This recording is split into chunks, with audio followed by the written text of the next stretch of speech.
Winter Frost by R.D. Wingfield. Read by David Jason. He had the photographs spread out on the table in front of him and was savouring them once again. Behind him, the local television news was droning away unheeded. Vicky Stewart. He froze. God, heart hammering. He swung round. There on the screen was her picture. The little girl, 8 years old, smiling, showing the gap in her teeth. Denton police are holding a man in connection with the disappearance of 8-year-old Vicky Stewart, who has not been seen since she left Denton Junior School for her home some 9 weeks ago. According to a spokesman for Denton CID, the man, who is in his early 40s, is helping the police with their inquiries, and no charges have yet been made. The picture on the TV screen was not a good one. Nowhere as clear and sharp as the photographs on the table before him, where Vicky was staring at the camera, her terror shone in sharp focus. A tapping at the front door. He frowned. He told her to use the back way if anyone saw her coming. He scooped up the photographs and stuffed them in the sideboard drawer, turning the key. Excitement made him sweat. He rubbed the palms of his hands down his trouser legs and then opened the door. "You look frozen," he said. "Come on in. I've got the fire on. We'll soon warm you up." She was 7 years old, a few months younger than the other girl. The bitter January wind butted the rusty closed sign and swung it on the chain which guarded the entrance to the abandoned petrol station. Closed for over 18 months, it still reeked of stale diesel fuel and old rubber. Parked on the forecourt where the petrol pumps once stood were 2 police cars and a mud-splattered Ford Sierra. Detective Inspector Jack Frost, a cigarette dangling from his lips, stamped his feet. This was a bloody waste of time. He had hoped to spend the rest of his shift in his office, the radiator going full blast while he fiddled his monthly expenses. His divisional commander, Superintendent Mullet, was away at head office, so no chance of him bursting in when the ink on the month-old petrol receipt was still wet. Then later, feet up in the restroom, he'd planned to watch a video of the big fight. What should have been a night of sheer bliss went right up the Swanee when that slimy bastard, Reginald Todd, marched into the station to confess to the killing of Vicky Stewart. Todd was a minor child molester, exposing himself in front of kids, but now he was claiming he had gone up into the big time and that he had raped and killed Vicky and hidden her body in this old service station. He couldn't remember exactly where. Frost watched the uniforms manhandle an enormous treadless tyre. They wouldn't find anything. That time-wasting lying bastard Todd was a pathetic nobody, revelling in a chance to be the centre of attention. Frost shivered. Mrs. Stewart, a small bundle of nervous energy, was convinced that her 8-year-old would suddenly walk into the house hungry for her tea, and she talked a lot so she wouldn't have to listen to other people telling her things that she didn't want to hear. He had tried to get her to accept that after 9 weeks there could be little hope, but she wouldn't listen.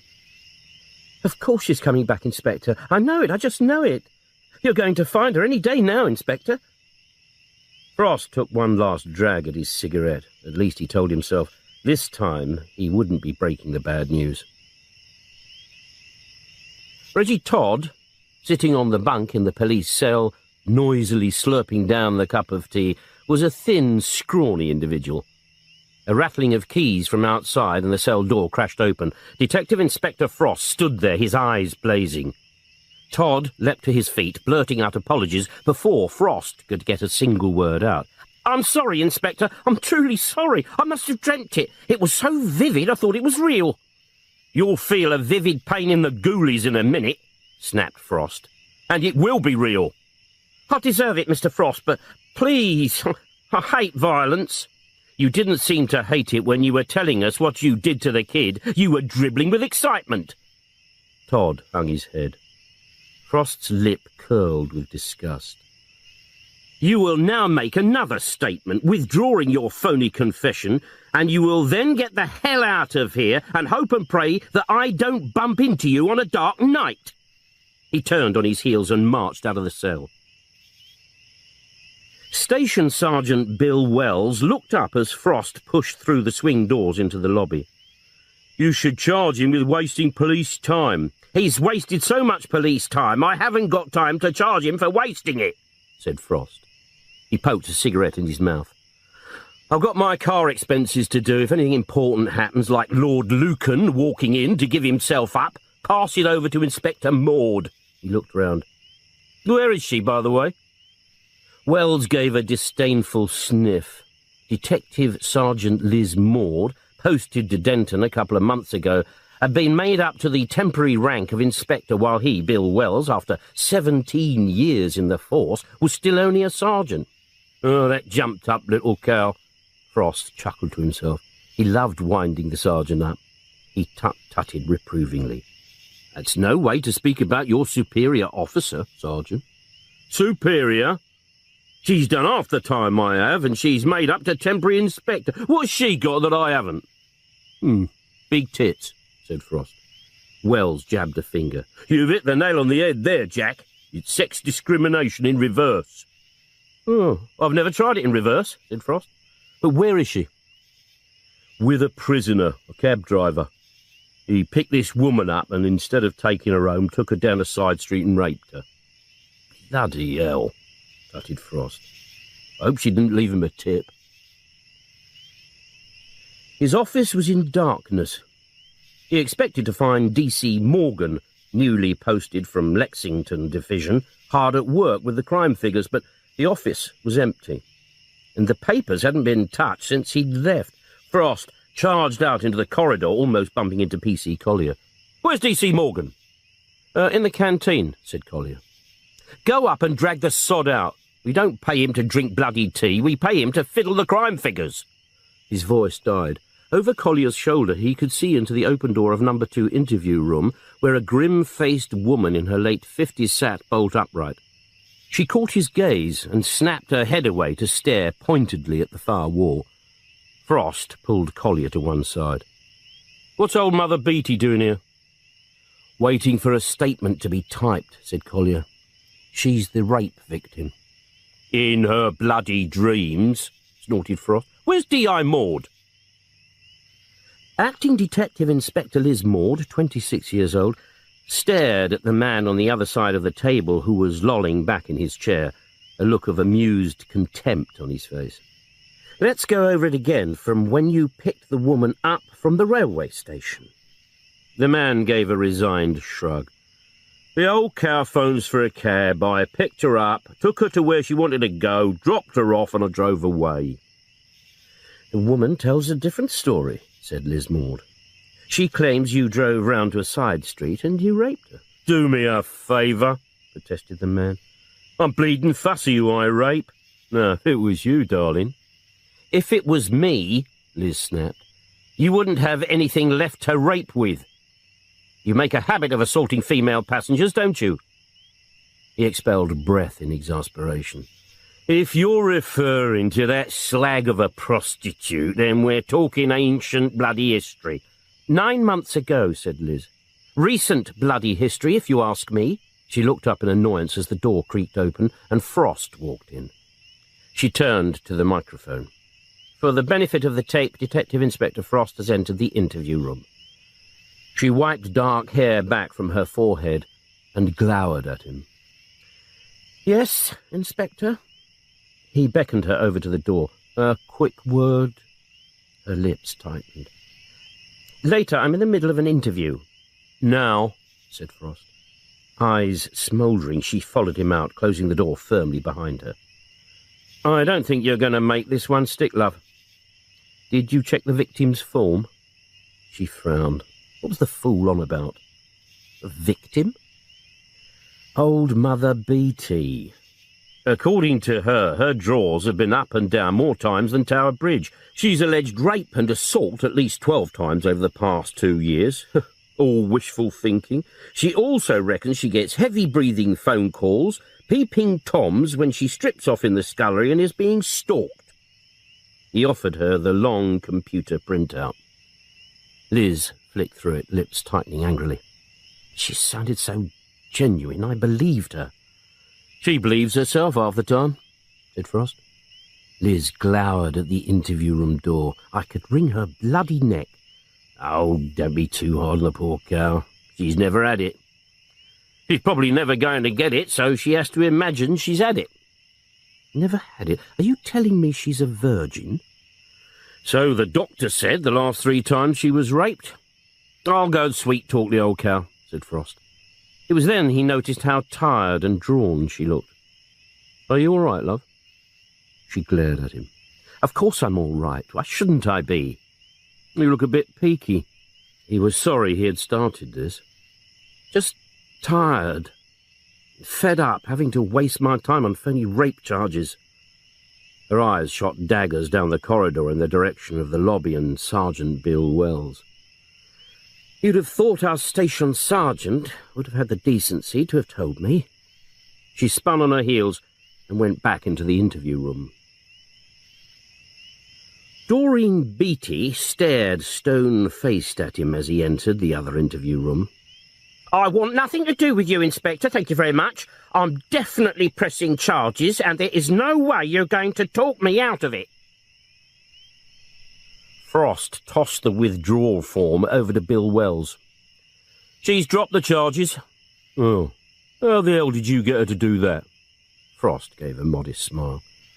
I told her he couldn't have raped her as he got his dick shot off in the Gulf War. He switched off the grin. Why didn't you tell Liz Maud the old biddy was in the Guinness Book of Records for multiple virgin rapes? Wells sniffed disdainfully. Oh, not my place to tell my superior officers what to do. Running footsteps from the stairs to the canteen, and Frost's temporary assistant, D.C. Taffy Morgan, burst through the doors into the lobby. Morgan, a curly-haired little Welshman in his late 30s, had sorrowful eyes and a heart-melting, whipped puppy expression he could turn on at the drop of a hat, which Frost found irritating, but women seemed to find irresistible. Just popped up for a quick cup of tea, Gov, he said in his oozing with sincerity sing-song Welsh voice. I've nearly finished those figures. Nearly finished, said Frost. You haven't touched the bloody thing since I went out. Let's get one thing straight, Taffy. There's only room for one lazy bastard in this station, and that's going to be me, understand? Morgan hung his head sheepishly. Sorry, Gov. The desk phone rang. I'll get someone over there right away, said Wells, scribbling an address down on his pad as he hung up. Another pillowcase burglary, Jack. Shall I give it to Morgan? No, I'll take it. He jerked a thumb to Taffy. On your way, Lloyd George. Police Superintendent Mullet tapped his fingers happily on the steering wheel of his Rover as he drove back from county headquarters. An excellent meeting under the chairmanship of the Chief Constable, in which Denton Division came out very well, he thought. It was a meeting for all divisional commanders to discuss ways of maintaining an efficient force in the face of the draconian budget cuts that had been forced upon them. The Chief Constable, quite brilliantly, thought Mullet, had suggested that more work with less manpower could be achieved by increased interdivisional cooperation, with men being seconded from division to division as and when required. Some of the other officers had expressed their disquiet, but Mullet had committed 10 of his officers to a joint drugs operation. He was now basking in the euphoria of the Chief Constable's comments. It is the Denton spirit that's wanted throughout the county, gentlemen. Example to you all. The sour glances fired at him by the rest of the meeting made it clear he was in the minority. They would still be in the pub shaking their heads doubtfully over their beers and telling each other that it might look good on paper, but it just wouldn't work in practice.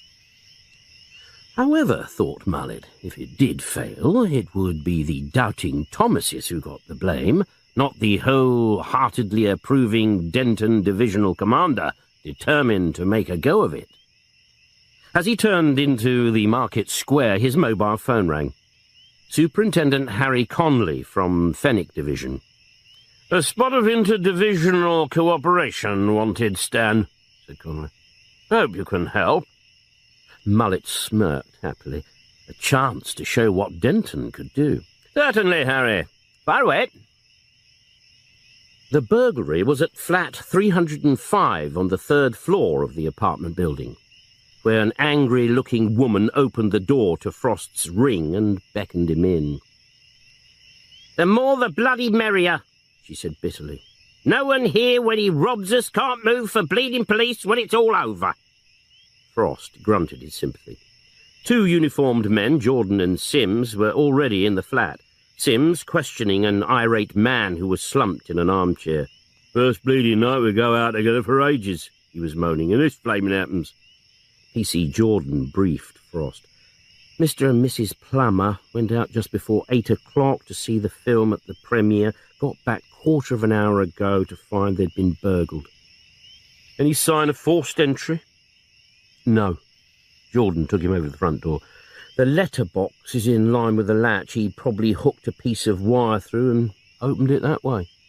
Frost nodded his grudging admiration. He's a clever bastard.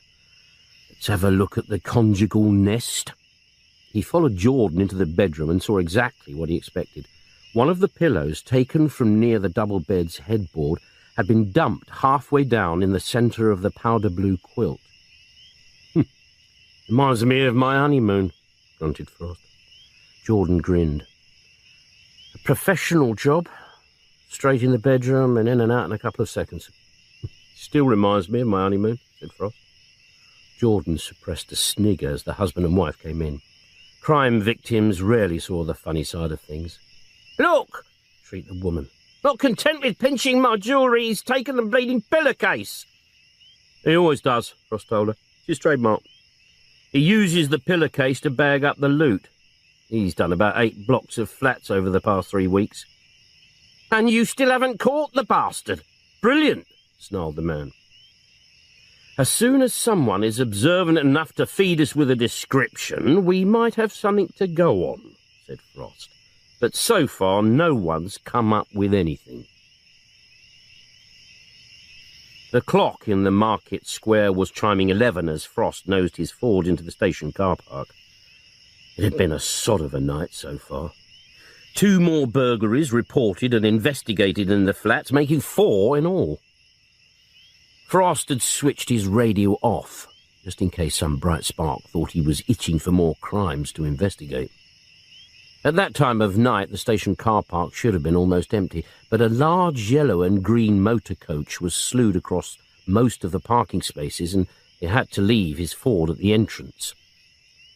As he scrunched across the car park, the sound of drunken singing bellowed from inside the building. As he pushed open the rear doors, the noise hit him like a punch in the face. Frost scuttled down to the lobby and cautiously peeked inside. Drunks, men and youths, were sprawled all over the place.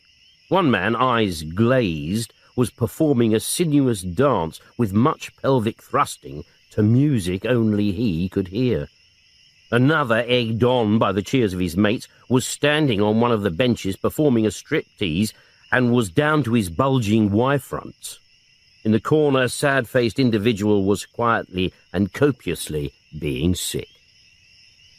Red-faced and bellowing, Sergeant Wells was adding to the cacophony. "Shut up, all of you! Bloody shut up!" "What the hell is going on?" asked Frost.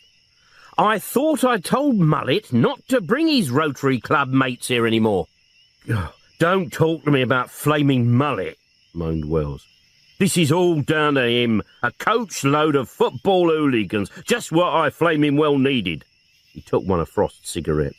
"You should see what those animals have done in the toilets. You could float the Titanic on a sea of vomit and urine. There's over 60 of them. I haven't got anywhere to put them. Bloody bleeding Mullet." "How does our beloved divisional commander come into it?" asked Frost, pushing away a drunk who was trying to put his arms round his neck. "I'm already spoken for, mate. This lot's been up to town for the big match. I expect most of them were too pissed to see it. And then they get the driver to stop at the all-night off licence just outside Fenwick. They charge in, grab everything they can carry, then belt out without paying. The manager and 2 of his staff try to stop them, and they get beaten up for their trouble. Boyish high spirits, murmured Frost.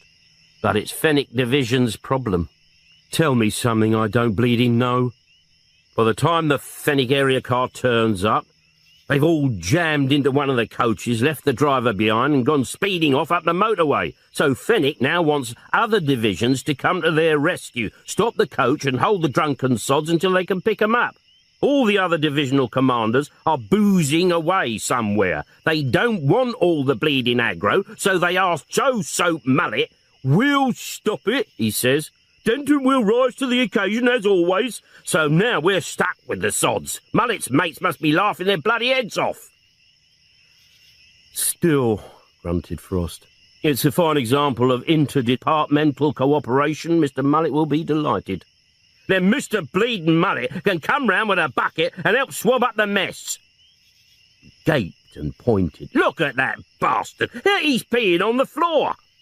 As Wells dashed over to stop the man, Frost beat a hasty retreat. Morgan sat, lips moving silently, as he transferred figures from a stack of files to the large return that County sent out monthly to waste everyone's time. Opposite him, Frost sat, staring at his car expense claim. He found the bundle of blank petrol receipt forms he had accumulated and passed one over to Morgan. Make this one out for 17 gallons. Your car doesn't hold 17 gallons, Gov. So I spilt some. Just do it. Useless in many ways, nobody forged a better petrol receipt than Morgan, who scribbled off the receipt, then dragged a tall, unsteady stack of files over towards him. Frost closed his eyes and waited for the inevitable to happen. A splatter of files falling all over the floor, and then the muttered, done, from Morgan. Mind you don't drop 'em, murmured Frost, carefully changing a 7 to a 9. Morgan scooped up the files. A photograph from one of them fluttered to the floor. He retrieved it, shaking his head in disgust. Frost took a look. Nasty. One of Inspector Allen's old cases. The photograph was of a naked woman on her back in long grass, mouth distorted by a tight gag, eyes open and bulging. Linda Roberts, said Frost. A prostitute, 26 years old. Gagged, tied down by her wrists and ankles, her stomach burnt with a cigarette and raped and suffocated. Morgan shuddered and stuffed the photograph back in the folder. Did we get the bloke who did it? Frost shook his head. Not a sniff. The office door opened, letting in a solid blast of noise from the lobby and a perspiring Sergeant Wells. Where's Wonder Woman? Frost looked up. I haven't seen her for some time. Oh, tasty bit of stuff, that Liz Maud, observed Morgan. You can sense hidden fires. You'll feel hidden fires if she kicks you up the arse, said Frost. She's already spoken for, mate, so don't try anything on. There had been a smouldering affair between Liz and D.C. Burton, which seemed to have cooled off of late. Sergeant Wells frowned. What's this? He was looking at the petrol receipt Frost had slapped in his hand. Alter that 5 to an 8. Wells snatched up a pen and made a quick alteration. Frost frowned. You're a lousy forger, Bill. And no wonder you haven't got on in the force. He flashed a sly wink across to Morgan, then settled back to listen to the sergeant's knee-jerk reaction. The reason I haven't got on in the force, replied Wells peevishly, is because that bastard Mullet blocks my promotion application at every turn. He stopped, dead in mid-splutter, his eyes widening in dismay as he stared out of the window into the car park. Shit, he croaked. What's he doing here this time of night? Frost twisted his head round to see what Wells was staring at. A blue Rover was coasting towards the divisional commander's designated parking space, which was now blocked by the football supporters' coach. They watched, dumbstruck, as the car was manoeuvred into a less prestigious position. Mullet got out, glared at the offending coach, and then strode purposefully into the station, looking for someone to blame. Superintendent Mullet, back ramrod straight, sat drumming his fingers on the satin mahogany surface of his desk in his wood-panelled office, which Frost called the old log cabin. No parking space. The station like a bear garden, and the crime statistics return he had expected to find in his in-tray was not there. A tap at the door, which opened to let in a blast of hysterical laughter from the lobby and a worried-looking Sergeant Wells. "You wanted me, sir?" "What's going on out there, Sergeant? A drunken orgy and my parking space, my clearly marked parking space, blocked. I was forced to park elsewhere." We didn't think you was coming back tonight, sir." A curt chop of the hand sliced him short. "That is my parking space, whether I am here or not. Do I make myself clear?" "Perfectly clear, sir," mumbled Wells. "Sorry, sir." Mullet leant back. "I presume there is some sort of explanation?" "It's the coachload of drunks you asked us to detain on behalf of Fenwick Division, sir. Interdivisional cooperation." "Don't use interdivisional cooperation as an excuse for sloppiness, Sergeant. Why are they still here? Surely you realise we were only holding them for collection. I want them out." "Sir," protested Wells, "Fenwick seem in no hurry to collect them." He smiled hopefully. "I was wondering if you might have a word with their divisional commander on our behalf." Mullet gave his superior smile. "That would be an admission of your own failure, Sergeant, and as someone pressing for promotion, I am sure that is the last thing that you would want." "Yes, sir," seethed Wells. "Anything else, sir?" "There is one thing," beamed Mullet. "Rustle me up a cup of coffee. I'm parched." "Working on them this minute, Super," said Frost, hanging up quickly. He returned his attention to Wells, who was telling Frost what a bastard Mullet was. "What flaming figures is a silly sod talking about?" "The unsolved crime return. He's got to take him to the county with him in the morning. He sent you a memo." "He knows I don't read bloody memos," Frost called across to Morgan. "Any chance you'll finish them tonight, Taffy?" "Well, as long as you don't have to be accurate, Gov." "Statistics don't have to be accurate," said Frost. "Just give me something to keep him quiet."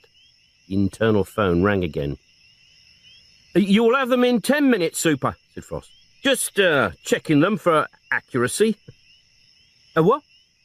I'll tell him." He put his hand again over the mouthpiece and looked up at Wells. "Mr. Mullet said, would you hurry up with his coffee, and he'd like some custard creams." Wells exploded. "He can get stuffed. What the hell does he think I'm running here, a bloody cat?" Frost took his hand from the mouthpiece. "The sergeant suggests you should get stuffed, sir." Wells went as white as a sheet, until he realised Frost was speaking into a dead phone. You bastard, Jack! You frightened the life out of me!" Frost beamed. The outside phone rang. "Fenwick Division for Sergeant Wells." As Wells listened, his face grew redder. "Tomorrow?" he shrieked. "No damn fear! You pick 'em up tonight! I haven't got room! And you too, mate!" He slammed down the phone. "Everything all right?" asked Frost, innocently. "No, it flaming well isn't. They haven't got anyone available to pick 'em up tonight, so they want us to hang on to them till the morning." A crashing sound and a drunken cheer from the lobby made him grit his teeth. "They're wrecking the place. What am I going to do with them?" "Bung 'em back in the coach," suggested Frost. Then they can pee and puke to their heart's content, and Fenwick can have the pleasure of shovelling it out when they collect them tomorrow. Wells' face lit up. That, Jack, is genius. Pure genius. Liz Maud swung her car into the high street. The illuminated open sign outside the all-night chemist's flared red in her windscreen as she stopped the car on the opposite side of the road. Carefully checking there was no one to see her, she dashed across the road and entered the shop. The pregnancy kit, small enough to fit snugly in her handbag, cost £11.90. The explosive roar of the coach engine bursting into life and urgent shouts from the car park sent Jack Frost charging down the corridor.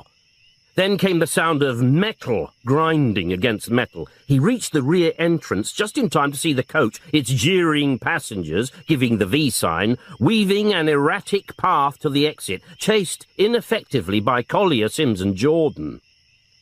"They've driven off in the bloody coach!" Wells shrilled, staring accusingly at Frost, whose idea it was in the first place. Frost glared back at him. "Didn't you think to check who had the flaming key?" Giving up the chase and sucking air into spent lungs, Jordan and Sims made their way to the area car. "We'll soon head 'em off, Sarge." "No, you bloody won't," bellowed Wells. "Let the next division have the pleasure of catching the sods. Chase 'em until they reach our boundary, then get a puncture and radio that you've lost them." He was grinning broadly at this happy outcome when the grin froze solid on his face. "Look," he croaked, pointing at Mullet's blue Rover. It was now clear what the sound of metal grinding against metal had been. The rear wing was crumpled and the rear passenger door punched in. He could barely get the words out. "Look what they've done to his motor." Frost winced. "Perhaps he won't notice." "Won't notice?" shrieked Wells. "Of course he'll bloody notice!" Even before they reached the lobby, they could hear the internal phone shrilling angrily. Wells stared at it. "It's bloody Mullet." "What shall I tell him?" "Go on the offensive," suggested Frost. "Ask him why he hasn't made you up to an inspector." Mullet was in the car park examining what those drunken hooligans had done to his Rover. It was in no state to be driven to county tomorrow. He'd be the laughingstock. Frost shuffled out of the station and came over to him. The same scruffy Mac, the same tired scarf. Hadn't the man anything else to wear? "Nasty," said Frost, nodding at the damage. "Yes," agreed Mullet through clenched teeth. "Must be hard to say no to a drink at these county meetings," muttered Frost, bending to take a closer look. "Your best bet is to say it was parked and some drunken sod ran into it." "That's exactly what did happen," snapped Mullet. "Good for you," nodded Frost approvingly. "I almost believed it myself, and I can always see through a lie." Frost looked at his watch. 3:15. Mullet had gone. He had the station to himself. An Indian takeaway, a handful of Mullet's fags from the hospitality box, and the recording of the big fight on the telly in the restroom. Things could be worse. "I'm sorry, Gov," mumbled Morgan. "I don't know how it happened." "It happened, you Welsh nit," snarled Frost, "because you recorded the wrong flaming channel. We're all sitting there like a load of prats, expecting a big fight, and what are we watching? The flaming singing nuns in the sound of bloody music." Morgan hung his head in shame. "Go and get me a mug of tea and a bacon sandwich.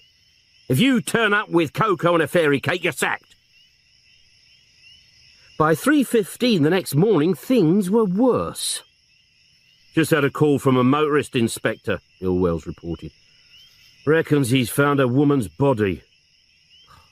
"Bumholes," moaned Frost. "I could have done without this." "Where?" "In the undergrowth by the old Denton Road near the turnoff." "That's near the old service station where we were looking for the kid. What was he doing there?" Stopped off for a pee. Said he nearly weed all over her. Sounded shattered. Said she was naked with blood all over her. I was all eager when you reached the naked bit, grunted Frost. Gone off her now. Is the motorist waiting for us? No, said he didn't want to get involved. Jordan and Sims are at the location. Right, said Frost. We're on our way. The metal sign in front of the deserted petrol station was clanging madly as the bitter wind soared across the forecourt. Frost shivered and wound his scarf tighter as he surveyed the desolate area of scrubland. Over here, Inspector! Jordan was calling urgently, the beam from his torch soaring skywards like a searchlight. Frost squelched through the long, wet grass, Morgan hard on his heels. In the distance was the glow of sodium lamps and constant throb of traffic from the new road. Jordan's torch flashed down on the body, which was silvery white in the moonlight. She lay half hidden behind a clump of bushes, a girl in her early 20s, sightless eyes staring up into the night sky, the mascara on her lashes running down her cheeks. There were charred burn marks on her stomach and deep, blooded grooves etched into her wrists and ankles. Sims stared at the face. I know her, Inspector. Angela Masters. She's one of the Toms who hang out around the Tenwood area. Frost touched the flesh, stone cold and hard. He didn't need a photograph to compare the burn marks on the stomach with the earlier victim, Linda Roberts. Identical, he muttered. The bright blue marquee protecting the body from the elements flapped and cracked in the wind. As Harding and the forensic team poked about in the grass, Frost shivered and rubbed his hands together. Come on, bloody Drysdale. Headlights painted the sides of the marquee orange, and the purr of an expensive car engine could just about be heard above the scream of the wind. The pathologist had arrived. Drysdale, followed by his blonde secretary, squeezed through the flap of the marquee, his expression souring at the sight of Inspector Frost. He should have guessed it would be him. Frost's cases always seemed to involve bodies in appalling weather conditions in the middle of the night. He nodded curtly. Frost waved a hand to the body. All yours, Doc. Drysdale's lips tightened at the word Doc. Another prostitute? Yes, Doc. The pathologist bent over the body and nodded his recognition. Had one like this a couple of months ago. One of Inspector Allen's cases, if I recall. He knelt on the plastic sheet covering the grass and peered at the burns and the wounds on the stomach. Exactly the same. She's been gagged. You can see where the cord bit into her mouth. Yeah, agreed Frost. The bastard who did this didn't want her screams to disturb the fun of his cigarette stubbing. Drysdale snapped his fingers as an order to his secretary to provide him with surgical gloves, which he slipped on for a brief internal examination. Sexual activity took place shortly before death. From the bruising around the thighs, I'd say she resisted it. Oh, I wouldn't expect her to welcome the bastard with open legs, said Frost. DNA sample? Drysdale shook his head. He seems to have used a condom. He straightened up. Can we turn her over, please? Frost nodded to the two uniformed men to do this. The girl's white back and buttocks were marked with a criss-cross pattern of blooded wheals and cuts and mottled with yellowing bruises. Buttocks and back beaten with a thin cane, exactly like the other girl. As before, I'd say you're looking for some kind of sexual pervert. Well, that lets the vicar off the hook, grunted Frost. Cause and time of death? Cause, suffocation, probably a pillow held over the face. Time of death? Shrugged. 24, 48 hours. Peeled off the surgical gloves. I'll do the post-mortem tomorrow, 11 o'clock. With a jerk of his head for his secretary to follow, he marched back to the Rolls-Royce. Frost stuck a cigarette in his mouth. and watched as the body was lifted into a cheap coffin by the two undertaker's men, one of whom shuddered as they lifted her. "Someone's given her a right going over." "Yeah, she wouldn't answer our questions," grunted Frost. Frost pinned up the photograph of Angela Masters on the wall of the murder incident room and waited while Morgan handed out copies. "I'm briefing you now so you can go off home for some kip and then go straight out tomorrow morning knocking up toms. We need to know if they've had any kinky clients who want to tie them up and welt them with a cane. When did they last see Angela Masters? Did anyone see her go off with a punter?" He turned to the pinboard. "She was beaten and used to stub out fags in exactly the same way as Linda Roberts 8 weeks ago. Warn the girls they should only go with customers they know. This bloke did it once. He liked it and he did it again. We're no longer looking for a punter who went too far. We're now looking for a serial killer." "Right. Off you go." At 9:10 a.m, the swing doors banged open and Morgan charged in, a hand held to his jaw. "Sorry I'm late, Gov. Got a tooth giving me jip. Oh, do you know the name of a good dentist?" "There are no good dentists," said Frost. "They're all sadistic bastards. Tie a bit of string to it with a brick on the end and drop it out of the window." "But, Gov—" Frost held up his hand. "I'll hear your lies in a minute, Taffy. I've got someone to see." Superintendent Mullet's lips tightened at the tap on his door. Even Frost's knocking had a slovenly air to it. He began to say, "Come in," but was forestalled as Frost slouched in and dropped, unbidden, into the visitor's chair, a cigarette with a length of ash threatening to fall any minute, drooping from his mouth.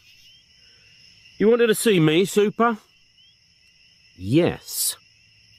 Mullet hastily slid the ashtray across, but was just too late to stop the ash from dropping on the carpet.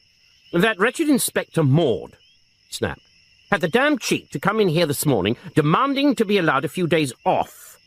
She said she had to have an urgent minor operation at a private clinic, but wouldn't tell me what it was about. Said it was personal woman stuff. Do you know what it's about?" Frost shook his head. "Perhaps she's having her breasts enlarged," he suggested. Mullet frowned. "Surely they're large enough already." "Well, you'd know more about that than me, Super," muttered Frost. "I haven't really studied them like you." Mullet flushed a deep red.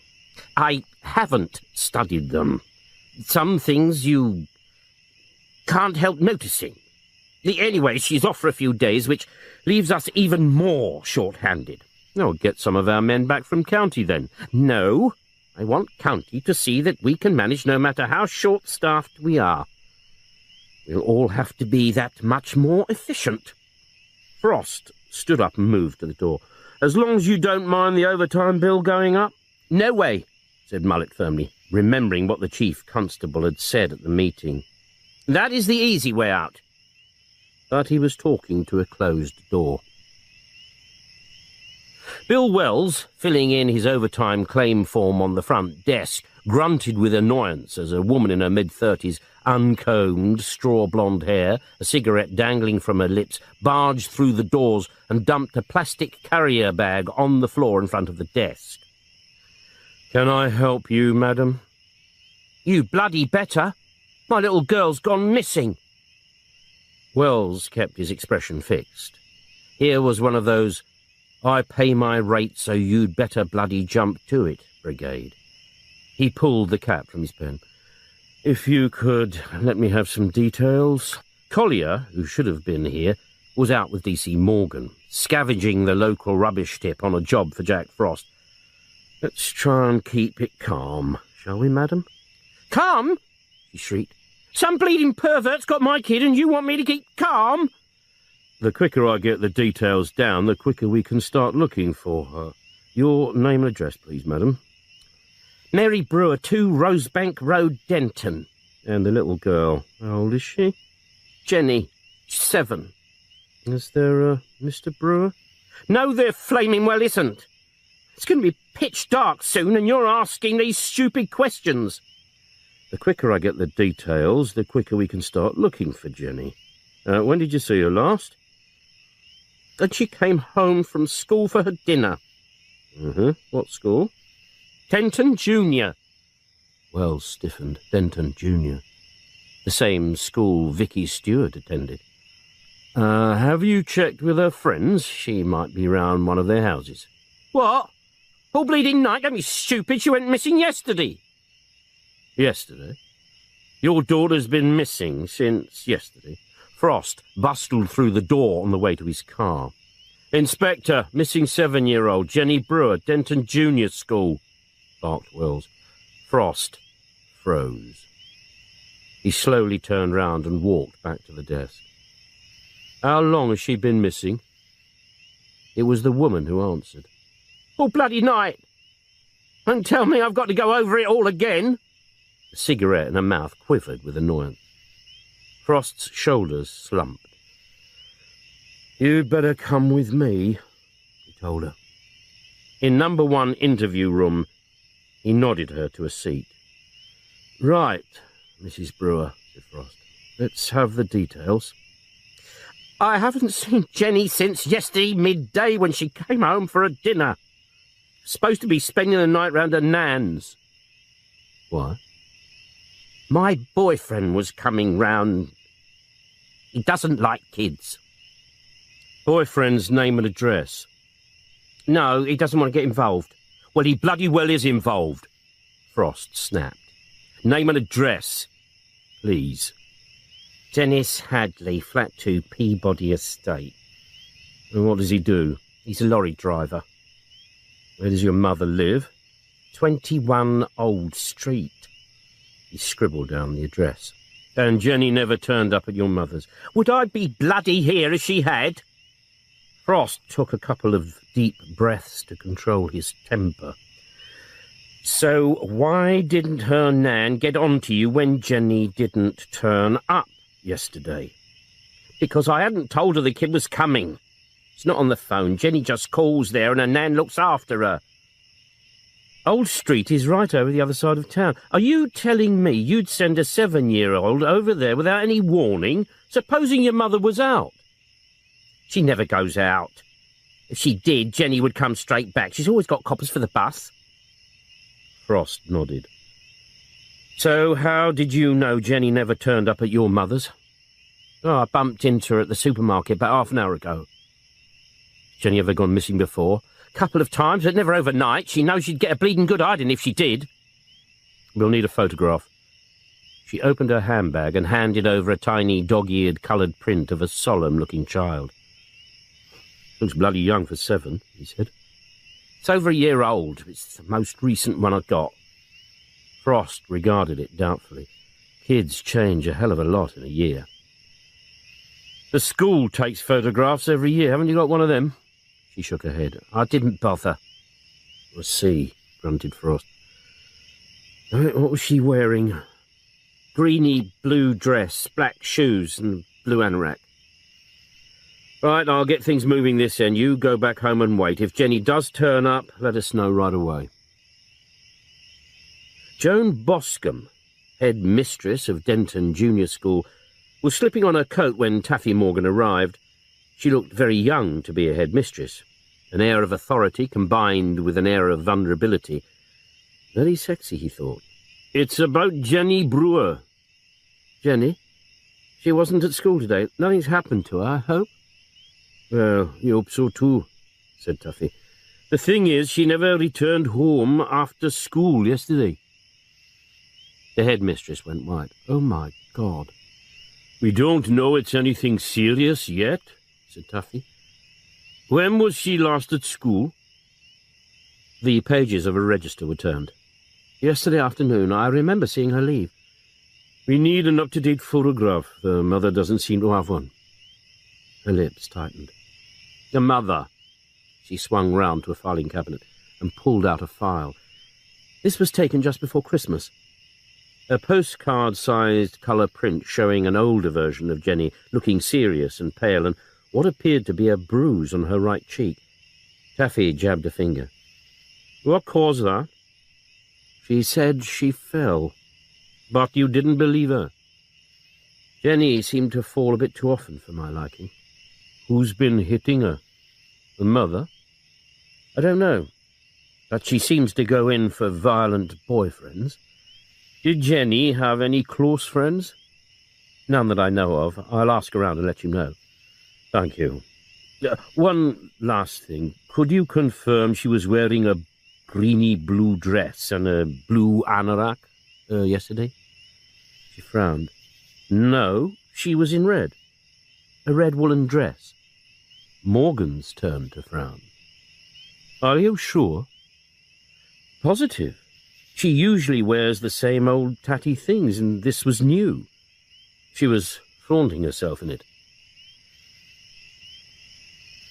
If she left for school wearing a blue dress and turned up in a red one, she must have stopped off on the way to change clothes, perhaps at the house of a nice, kind man who gave her the dress. Frost felt himself go cold. My gut feeling is she's dead. But let's hope I'm wrong. Let's get a search going. It's freezing out there, so the sooner we start, the better. He picked up his phone. I want every available man for a search bill. Off-duty men as well. Jack, I just had a phone call. A man reckons his son has gone missing. Tony Scott, 11 years old, never came home for his tea. The kid goes to the same school as the two missing girls. Shit, thought Frost. It never rains, but it bleeding buckets down. There was a heavy, clammy mist forming. Just the thing for a night-bloody search. As he turned up the heat, Frost's radio buzzed. Jack, we think we found the boy. Frost's stomach tightened. Kid answering his description, taken to Denton Hospital, victim of a hit-and-run. Shit. Where did it happen? The slip road running along Denton Woods. Denton Woods? What the hell was he doing there?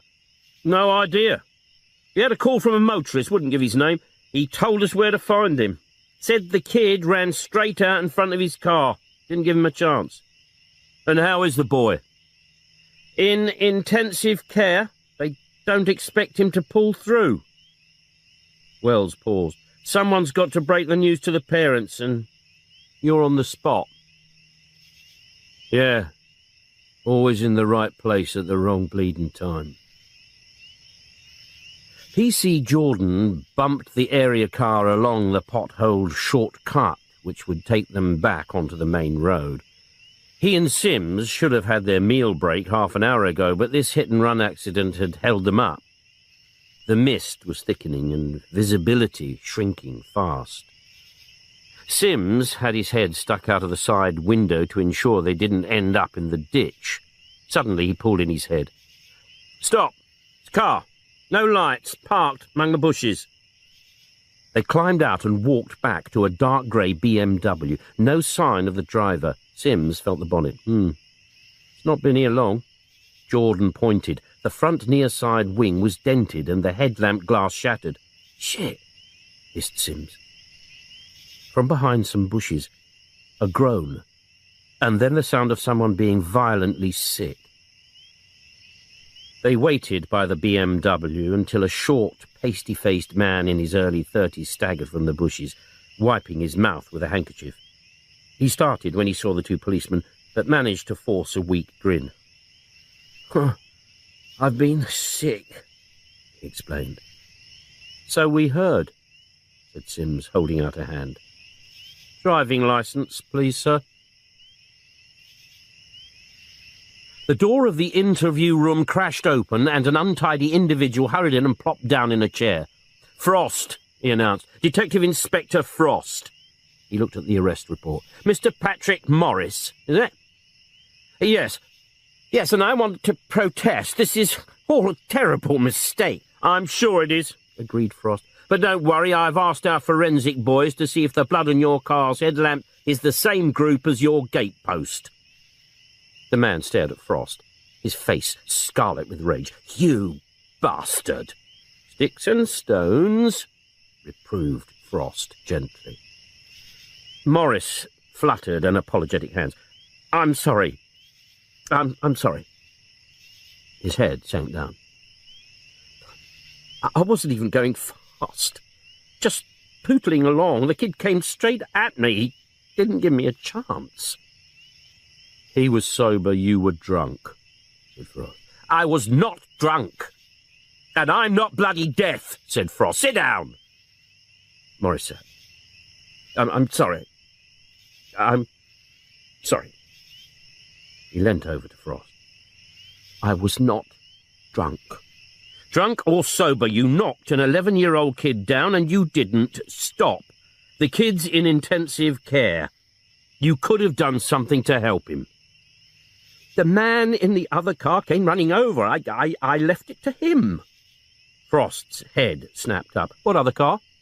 An old banger, a blue Vauxhall Astra. It was parked up on the verge. When I hit the boy, the driver dashed over to him. There was nothing I could do to help, so I phoned for an ambulance on my mobile. Describe the man. Middle-aged, 45 to 50, darkish hair, going bald. Clean-shaven? Yes. Build? Average. Clothes? Suit. A dark suit. You find him and he'll confirm I wasn't speeding and the kid didn't give me a chance. Then you'd better hope we do find him, said Frost. Because at the moment I don't rate your chances at all. Bill Wells was hovering outside the interview room. Initial report from Forensic Jack. Glass from the headlamp definitely matches up with the glass found at the scene. They always confirm what you know already, grunted Frost. And traffic reckons the skid marks where he braked indicate he wasn't doing more than 30 mile an hour at the most. Knickers, said Frost. I was hoping to throw the book at that bastard. Frost sat at a desk in the murder incident room, moodily smoking as he replaced the boy's blood-stained clothing in the evidence bag.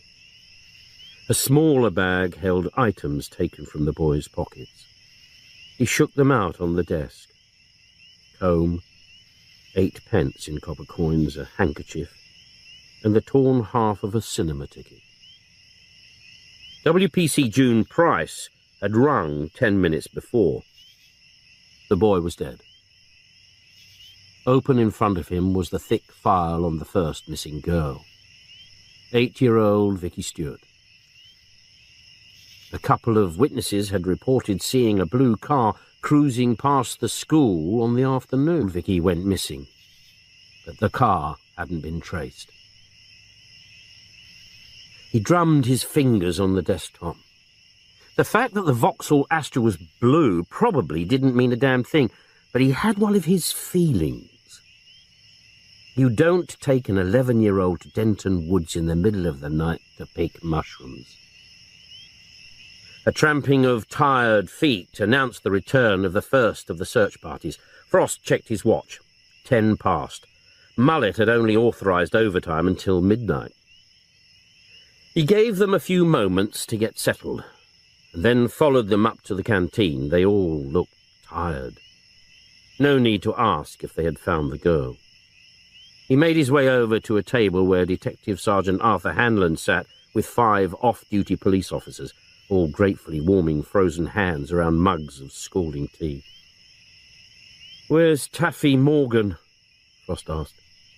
"He's where I'm going to be," replied Hanlon, "fast asleep in a nice warm bed." Frost gave a knowing smile. "You do tell fibs, Arthur. You're not going to bed for hours yet. I've got another job for you." A mass groan. He grinned and pushed his cigarettes around. "I know I'm a rotten bastard, but there's the slimmest chance this might lead us to the girl." Jordan and Sims walked past. "The boy died," Frost told them. Jordan shook his head sadly. "Poor little sod." "Is this the hit and run?" asked Hanlon. "Yes," nodded Frost. "Only the driver didn't run very far. We've got him. He reckons the kid came flying out of a parked Vauxhall Astra straight into his path. So, A man in the middle of the bloody woods at night, and the kid flying out like a bat out of hell. Why? You're suggesting the bloke was a child molester? Asked Hanlon. That's how I see it, Arthur. Oh, what has this got to do with a girl? Asked Howe, one of the off-duty PCs. The day Vicky Stewart went missing, 2 of the witnesses mentioned a blue car cruising past the school. The Astra was blue. Oh, it's a bloody long shot, Jack, exclaimed Hanlon. Maybe, Arthur, but it's all we've got. A man in his 40s, balding, dark hair, right? I want you to sift through computer records of middle-aged child molesters and for blue Astras at least 5 years old, owned by people in the Denton area. When you get the list of Astra owners, check it against our child molesters. If you can say snap, we throw the book at the sod whether he's guilty or not. PC Collier pointed to the steps leading down to the basement area of 56B George Street. Down there, Bernie Green, a small-time flasher. He's done time for touching up kids in the cinema, things like that. And he's going bald. Frost peered down the stone steps of the dilapidated building to the area where mist swirled around, overflowing dustbins and other junk. These bastards never live in rose-covered cottages, do they? Is there a back way? Yeah, a yard of sorts, and a broken-down brick wall, Al reported. Get round there, Frost told Collier. He might make a run for it. With Howe following, he descended the steps and hammered on the door. Open up, police! He kicked the door. Open up or we'll break the door down! This proved easier said than done. The door was locked and heavily bolted, and Howe's shoulder was getting numbed from charging at it, when Frost's radio crackled. I got him, Inspector. He's trying to climb over the back wall. Frost and Howe hurried round to the rear entrance to find a triumphant Collier holding the handcuffed arm of red and white striped pyjamaed, barefooted Bernie Green. Hello, Bernie, said Frost. We were passing, so we thought we'd drop in. Get him in the house, he told Collier. He took a quick look round the yard, which held an outside toilet and a brick-built coal bunker, and waited while Howe's torch explored the interiors. No sign of the girl. They followed Collier and Green into the basement flat, a miserable room, cold and damp, which held a bed, a table, 2 chairs, and in the corner a tiny cooker and a sink. Nowhere to hide a body. Green was shivering violently. So Frost snatched the eiderdown from the bed and wrapped it round him. Don't want you dying of cold before we beat the confession out of you, Bernie, he said. Green looked up at the inspector, his face a picture of misery. I never touched him, Mr. Frost. I swear to God, I never laid a finger on him. Frost gave the man his disbelieving stare. How is he, Miss Frost? Asked Green at last. He's dead, said Frost bluntly. Dead? Oh, God! He buried his face in his crooked arm, his shoulders shaking. I never did anything. That's right, nodded Frost. You did sod all. You just left him to die in the middle of the road. Take him down to the station. This place is giving me the creeps. End of Disc 1. Disc 2. I swear I never touched him, Miss Frost. Bernie's tongue flickered over the dry lips. I never do things against their will. I offered him money if he'd let me do something. That's when he ran out. I swear I never laid a finger on him. You check my file. I always ask him first. I always get their consent. That boy, all he had to say was no, and I wouldn't have touched him. I'd have driven him home. He had no need to go running out of the car like that. He was shit scared, Bernie.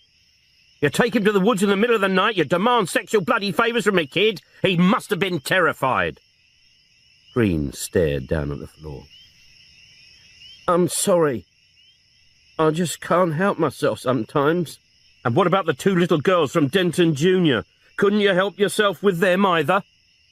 The man raised his head and frowned. What two little girls? Frost flicked two photographs across the table. Vicky Stewart and Jenny Brewer. Green shrank back. I don't know anything about them. Frost gave his benign smile. Your car was seen outside the school, Bernie. Where did you take them? To the woods, like the boy? Are they buried in the woods? I didn't take them anywhere. Did you take them back to your luxurious apartment, Bernie? You can check, you know. We can go over every inch of the place. A look of relief flickered across Green's face. You can do what you like.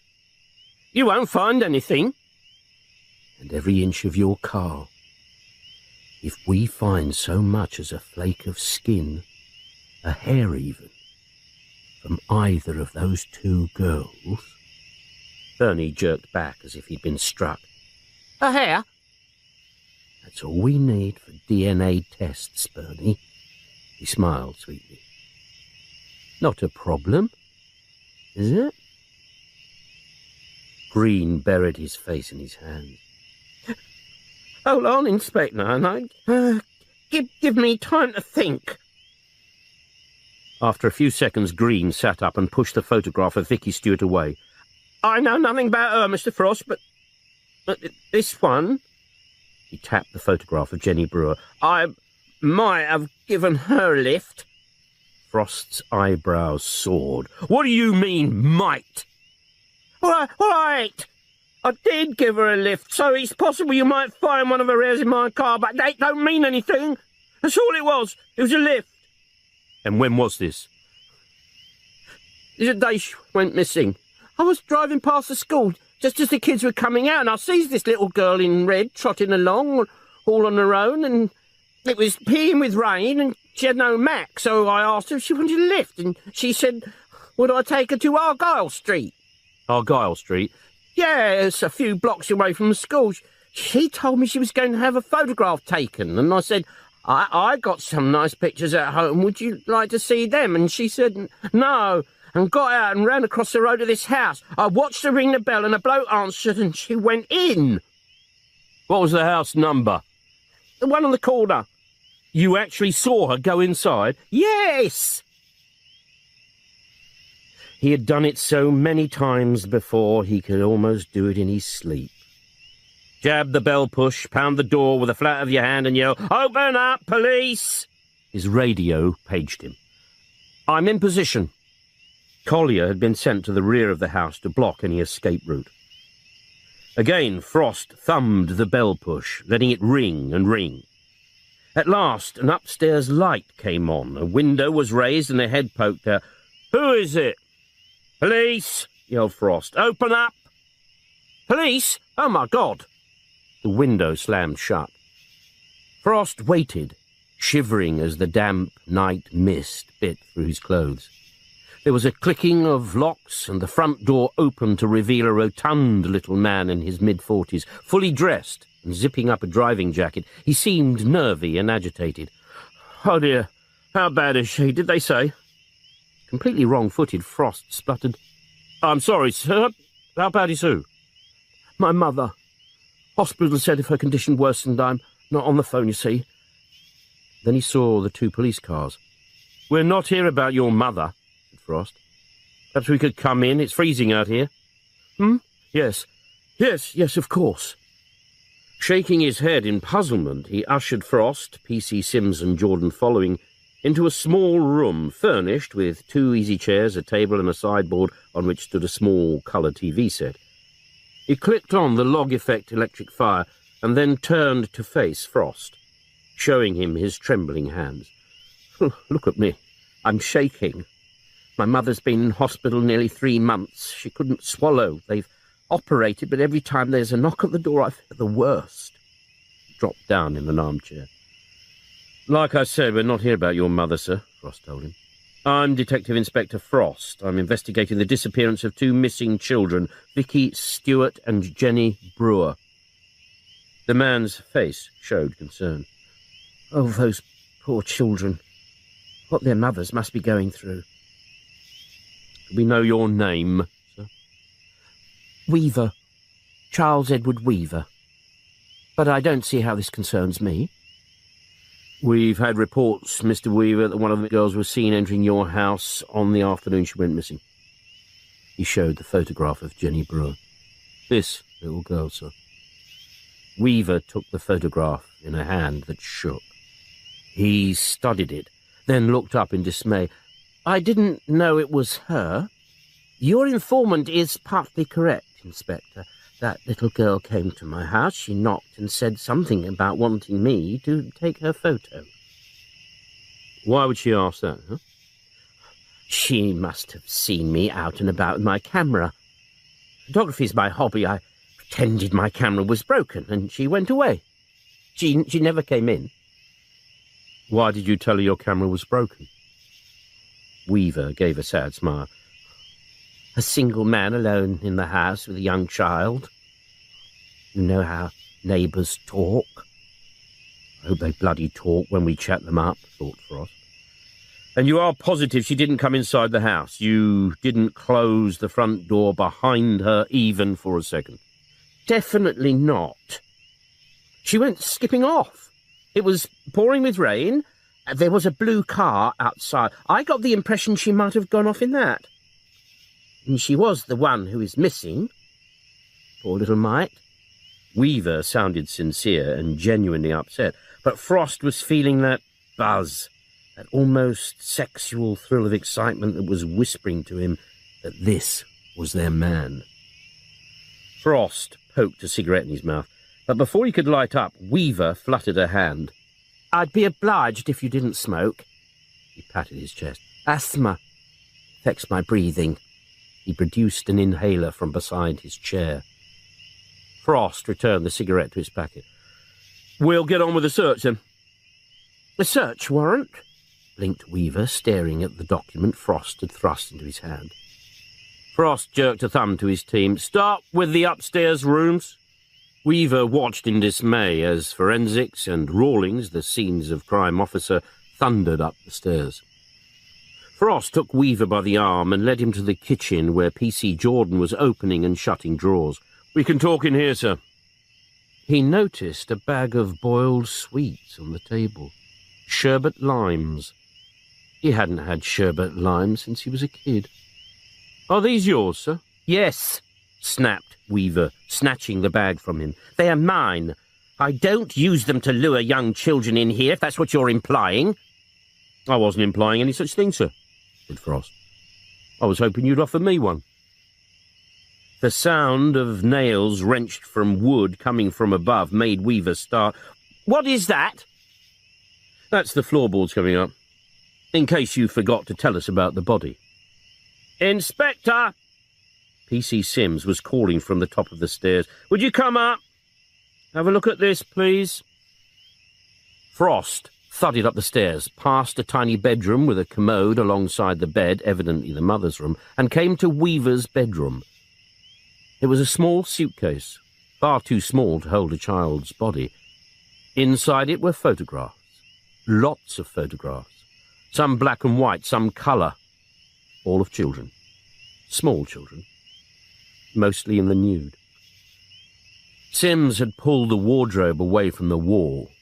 Sellotaped to the back was a large manila envelope. Frost yelled for Weaver to be brought up. Any idea what this contains, sir? Weaver had gone the colour of chalk. He collapsed on the bed and buried his face in his hands. Frost removed the envelope and shook out the contents. A series of black and white photographs of a young girl, some semi-clothed, others in the nude. The girl was Jenny Brewer. Frost rammed the photographs in Weaver's face. All right, you bastard, where is she? What have you done to her? Weaver flinched and sniffed back tears. I've done nothing with her. She was alive when she left here. You're lying, snarled Frost. Where is she? Weaver shook his head, knuckling his eyes. Charles Edward Weaver, intoned Frost. I'm arresting you on suspicion of being involved in the disappearance of Jenny Brewer. He tailed off. He never could remember the words of the new caution and had to step back so Sims could finish it off for him. "This is a nightmare," blubbed Weaver. "I'm innocent." "Take the innocent bastard away," said Frost. The cleaners had given the interview room a flick over. Its permanent smell of sweat, old socks and stale cigarette smoke was now tinged with pine disinfectant. Frost plonked himself down opposite Weaver. He rammed a cigarette in his mouth and lit up without thinking. One puff before Weaver was coughing, spluttering and flapping his hand to clear away the smoke. "Please, Inspector. I asthma." Frost pinched out the cigarette and dropped it back in the packet. "Tell me about Jenny." "She saw me in the street with my camera and wanted her photograph taken." "When was this?" "A few weeks ago. I told her no, but she kept knocking at my door. In the end, I let her in." "Why?" "She looked so pitiful.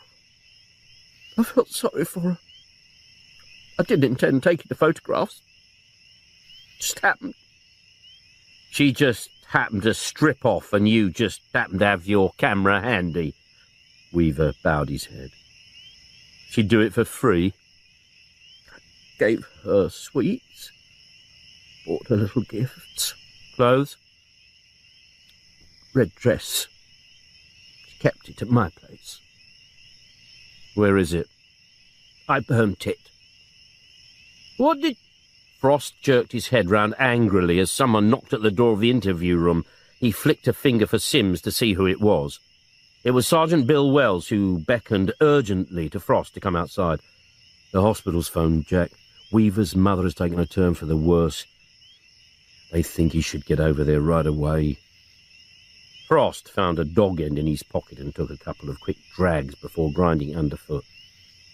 That bleeding woman picks her moments to go critical. No other cars were available, so Frost had to drive Weaver to the hospital, deliberately taking a route which led past Denton Woods, slowing down as they passed lines of men and women painstakingly searching for the missing Jenny Brewer. "Tell us where she is," he pleaded. Weaver sighed. "If I could, I would. I just don't know." "Her mother is desperate." "Her mother is a cow, and the boyfriend used to beat her up. You should be questioning them, not wasting your time with me. She left my house at about 4:45. She said she had to get round to her grandmother's house. It was raining, so I gave her £1 for the bus fare." As they approached the hospital, Frost sensed the man was tightening up, looking slightly uneasy. "Anything wrong, Mr. Weaver?" "Wrong? No, of course not. Just worried about my mother." The denial was a little too strong. Weaver was uneasy about the hospital. Frost would tell Hanlon to make the search of the hospital's sprawling grounds a priority. Once through the main entrance, Frost had a job keeping up with Weaver as he hurried up the stairs to his mother's ward. A nurse took them into a small, single-bedded room where an old woman, her face as white as the hospital sheets, lay with her eyes closed, mumbling to herself. "Visitors for you, Mrs. Weaver," said the nurse, breezily. The old woman made no sign that she had heard. Weaver, seated in the chair by the bed, talked quietly to his mother. Her eyes fluttered open. He took her hand and gently stroked it. "It's me, Mother. Charles." If she knew he was there, she gave no sign. Her mouth opened and closed a few times, then the eyes fluttered shut. Frost backed away to the door. "I'll leave you to it for a while," he whispered, almost feeling sorry for the poor sod. Outside he stood staring through the fourth-floor window to the surrounding countryside. At this height he was above the mist and could see clumps of it in the hollows clinging to the ground, and then, suddenly emerging from it, a line of searchers. He switched his gaze down to the hospital grounds, lots of sheds and outbuildings, plenty of places to hide a girl's body. Weaver would often visit the hospital when it was dark. He found a phone and called Hanlon. "We've already done the hospital grounds, Jack," Hanlon told him. "Do them again," Frost ordered. "As soon as you've got a team free, I want them here. Pander to my whim, Arthur. I've got one of my nasty feelings." Back again to the 4th floor, where he peeked in on Weaver, who was still sitting by the bed, talking in a low, gentle tone. "I've got your room waiting all ready for when you come home, and Auntie Maisie sends her love." The old woman's eyes remained closed. She wasn't hearing him. Frost gave Weaver another half hour, then drove him back to the station. "We're going to search the hospital grounds," he announced. "We reckon that's where you've put the girl." Weaver didn't seem at all worried. "I hope you find her alive and well, Inspector. Then you can stop wasting your time on me and get after the real culprit." Detective Sergeant Arthur Hanlon followed the silent line of men and women as they moved slowly forward, poking and prodding. It was nearly 5 o'clock and almost too dark to see. Time to call the search off until the morning. A police whistle shrilled, echoed by other fainter whistles in the distance. Wearily the searchers straightened up and made for their transport. Hanlon's back hurt from continually stooping. He was cold, his trouser legs were sodden from wet grass, his clothes clammy. He ached all over and he was hungry. He looked around. Where was Jack Frost? The inspector had gone over to the hospital building to join the men Hanlon had been able to spare to search them yet again. A waste of time, but the inspector was insistent. And had Frost dismissed the men? Mullet was getting very fidgety about overtime. None was to be paid for after 5 o'clock. Hanlon climbed in his car and headed for the hospital grounds to find Frost. He turned up his coat collar as he plodded over the thick carpet of wet fallen leaves along the little-used paths at the back of the hospital. There was Frost's car, and the wind carried the smell of cigarette smoke. Frost was near. "Jack?" A grunt in reply. Hanlon squeezed through some bushes, and there was Frost, slumped against the crumbling brick wall of a derelict hospital shed. "I've called off the search for tonight, Jack. We'll meet up again at first light tomorrow." "Cancel it. I've found her, Arthur." He jerked a thumb at the shed. Hanlon's face creased into a puzzled frown. "She can't be there, Jack. We searched her this morning and this afternoon." "She's in there." Hanlon moved to look, but Frost caught his sleeve. "Don't be in such a bloody hurry to see her, Arthur. She's dead. Bastard has raped and strangled her. He's nearly torn her apart." Weaver blinked at the light as Collier ushered him into the interview room, smoothing back his hair and rubbing his face as if he had just been wakened from a sound sleep. He gave Frost his always willing to help smile. Frost stared at him, nose wrinkled with contempt, as he flicked a finger to the chair. "Sit." Weaver sat, looking hurt at the inspector's tone. "You're interested in photographs, aren't you?" asked Frost, snatching a photograph from the file on the table and thrusting it in Weaver's face. It was the forensic Polaroid photograph of the dead Jenny Brewer, eyes bulging, blood trickling from her nose and mouth. Weaver flinched and pushed Frost's hands away. He closed his eyes and refused to look. "Recognize her?" demanded Frost, barely in control of himself. "That's how we found her. Were her eyes open in terror like that when you raped the poor little cow? 7 years old, you bastard! 7 years old!" The colour seeped from Weaver's face. He slid his chair back from the table, as if trying to get as far from the photograph as possible. "You're trying to incriminate me!" he shrilled. You want a suspect, so you're framing me! Did you give her one of your green sweets first? Here, little girl, have a sweetie, while nice Uncle Charlie rapes you and then chokes the bloody life out of you? Weaver started sobbing, then leapt to his feet, sending the chair crashing back to the wall. You framed me! You planted the body! You! Then his eyes opened wide and his hand went to his throat, tearing open his collar. He was making deep, wheezing noises as he desperately tried to suck air in. Frost sprang up and flung the door open. Bill, get his bloody inhaler! Weaver sank to his knees, fighting for breath. After what seemed ages, Wells returned with the inhaler. Get him a doctor, said Frost, and bloody quick. He snapped a glance at Collier. Interview terminated at 8:20. 8:24, corrected Collier. What bloody difference? Snarled Frost as he stamped out. Mullet waylaid him as he was on his way out to the autopsy.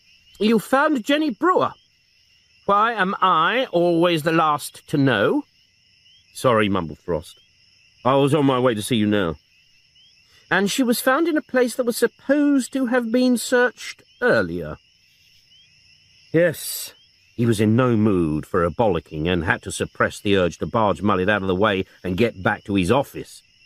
So, most of today's search, which involved 60 men and women, many on overtime, was a complete and utter waste of time.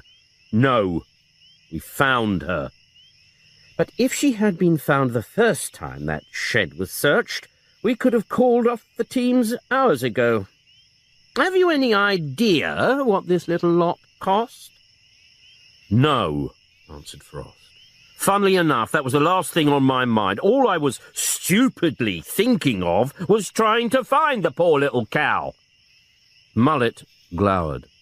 Don't try to be clever with me, Frost. We all wanted that, but everything has to be paid for. Who was supposed to have searched that shed? No idea, replied Frost, but I'm going to find out. He did know, but he wanted to talk to the man before dropping him in it with Mullet. I want his name the minute you find out. I'm throwing the book at him, Frost. He spun on his heels, then realised he hadn't involved Frost in this foul-up. He jabbed an accusing finger. You're in charge, Frost. It was your responsibility to check and double-check. Your usual sloppiness had no place here. He turned and stamped back to his office, sped on his way by a two-fingered gesture. Frost stood well back from the pool of light that splashed down onto the autopsy table. He didn't want to see what Drysdale was doing to the poor kid. He just wanted the pathologist to find something that would link the crime positively to Weaver. Every now and then Drysdale would move back so the man from forensic could take photographs. Extensive tearing and bruising around the vaginal area, Drysdale intoned flatly. He lifted one of the child's arms and examined the wrist. Traces of adhesive? Frost nodded. That was one of the first things he'd spotted. The wrists had been bound together to stop the kid struggling. He felt a surge of despair. Fading bruises on arms, legs and buttocks, continued Drysdale, made at least a week before death. Yes, Frost told him. The mother's boyfriend used to hit her. Drysdale grunted. More signs of adhesive round the mouth. Hello? Frost's head snapped up. Drysdale was teasing something from the child's mouth, something sodden and grey, which he dropped into a kidney bowl. Bathroom tissue of some kind. Looks as if he used a ball of it as a gag. Frost joined him to examine the mess in the stainless steel bowl. Toilet paper. He used toilet paper. He tugged out his mobile phone and, watched by a frowning Drysdale, got through to control. Send someone over to Weaver's house right away. I want the toilet roll from his bog, bagged and sent over to forensic, and search the place for condoms. If they find any, let me know right away. He turned back to Drysdale, who was again teasing away at the mouth, extracting more tissue. "Get it all out, Doc. Every piece." Drysdale glowered. "I don't need you to tell me how to do my job, Inspector." He dumped another sodden wad into the kidney bowl. "She could have choked on this." "Did she?" asked Frost. "No.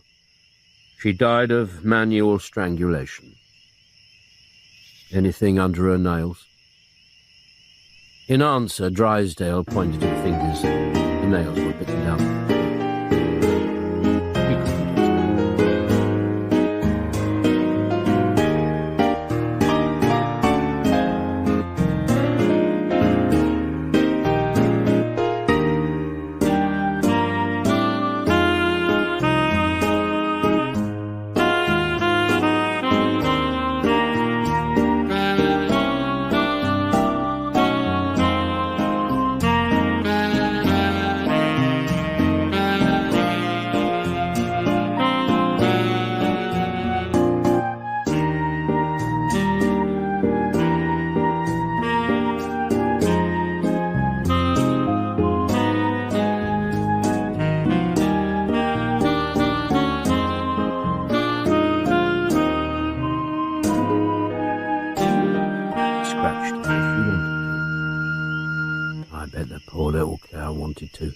Said Frost bitterly. "Nothing at all yet to link Weaver to the crime. I need something, Doc. I really do." He turned his head away as Drysdale's scalpel slashed across the tiny stomach. "She ate 2 boiled sweets about half an hour before she died." The pathologist held up a small glass jar in which little bits of green floated. "Lime drops." "He admits to giving her sweets."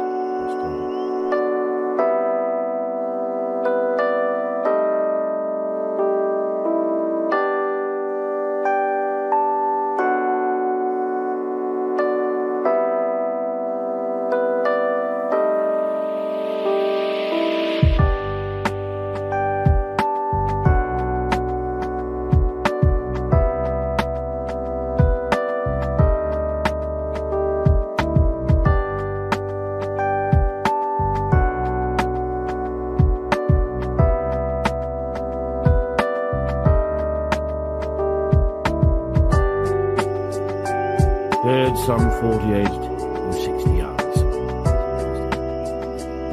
Last seen alive 2 days ago, Doc. Nearer 48 hours, then. Ample evidence of sexual penetration, but no trace of semen. Frost switched off. He didn't want to hear this part.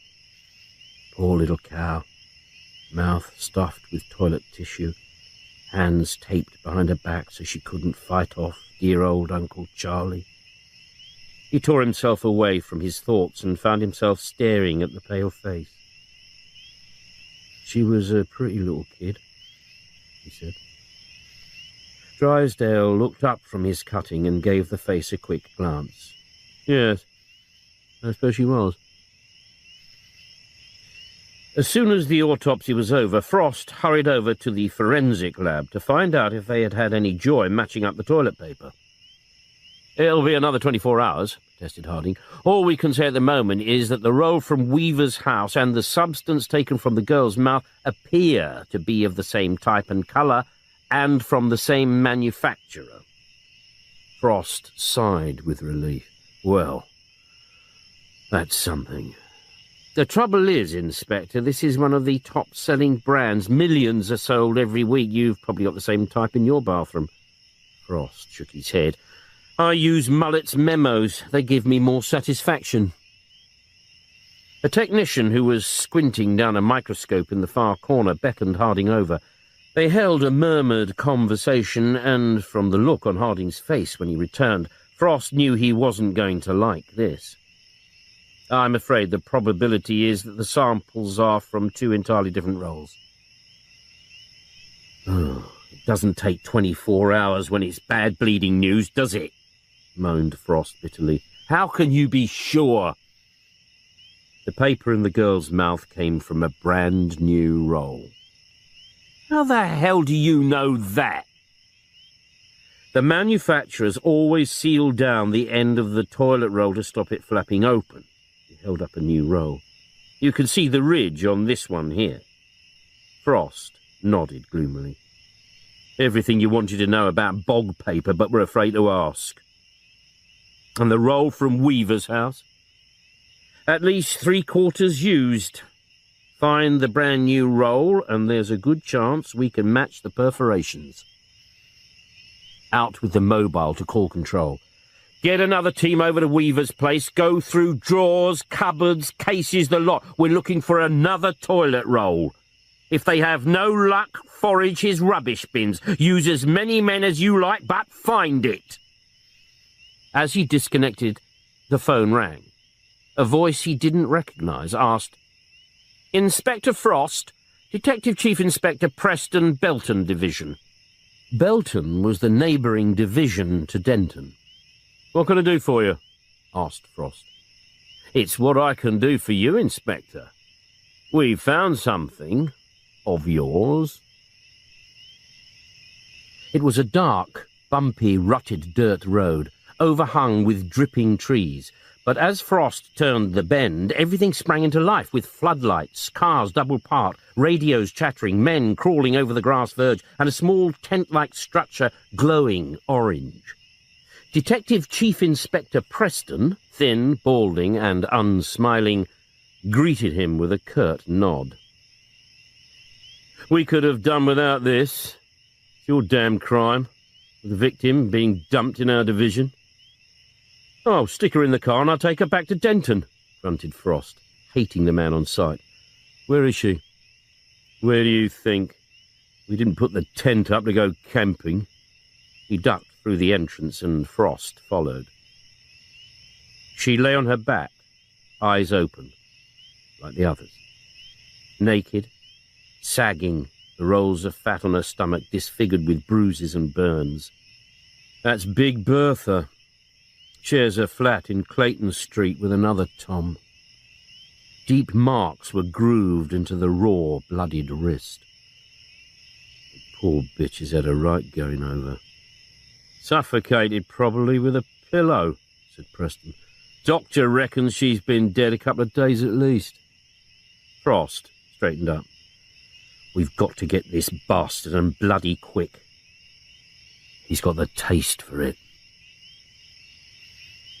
Frost marched into the station and the shrill, urgent ringing of the alarm from the cell area. He was aware of voices raised in panic and the other prisoners banging their cell doors and shouting. Over it all, Bill Wells calling, "Cut him down, quick!" Then yelling up the corridor, "Get an ambulance!" Frost raced down to the holding area. The door to Weaver's cell was wide open. 2 uniformed men were bending over a figure on the floor, one pummeling the chest, the other giving the kiss of life, with Wells looking anxiously on.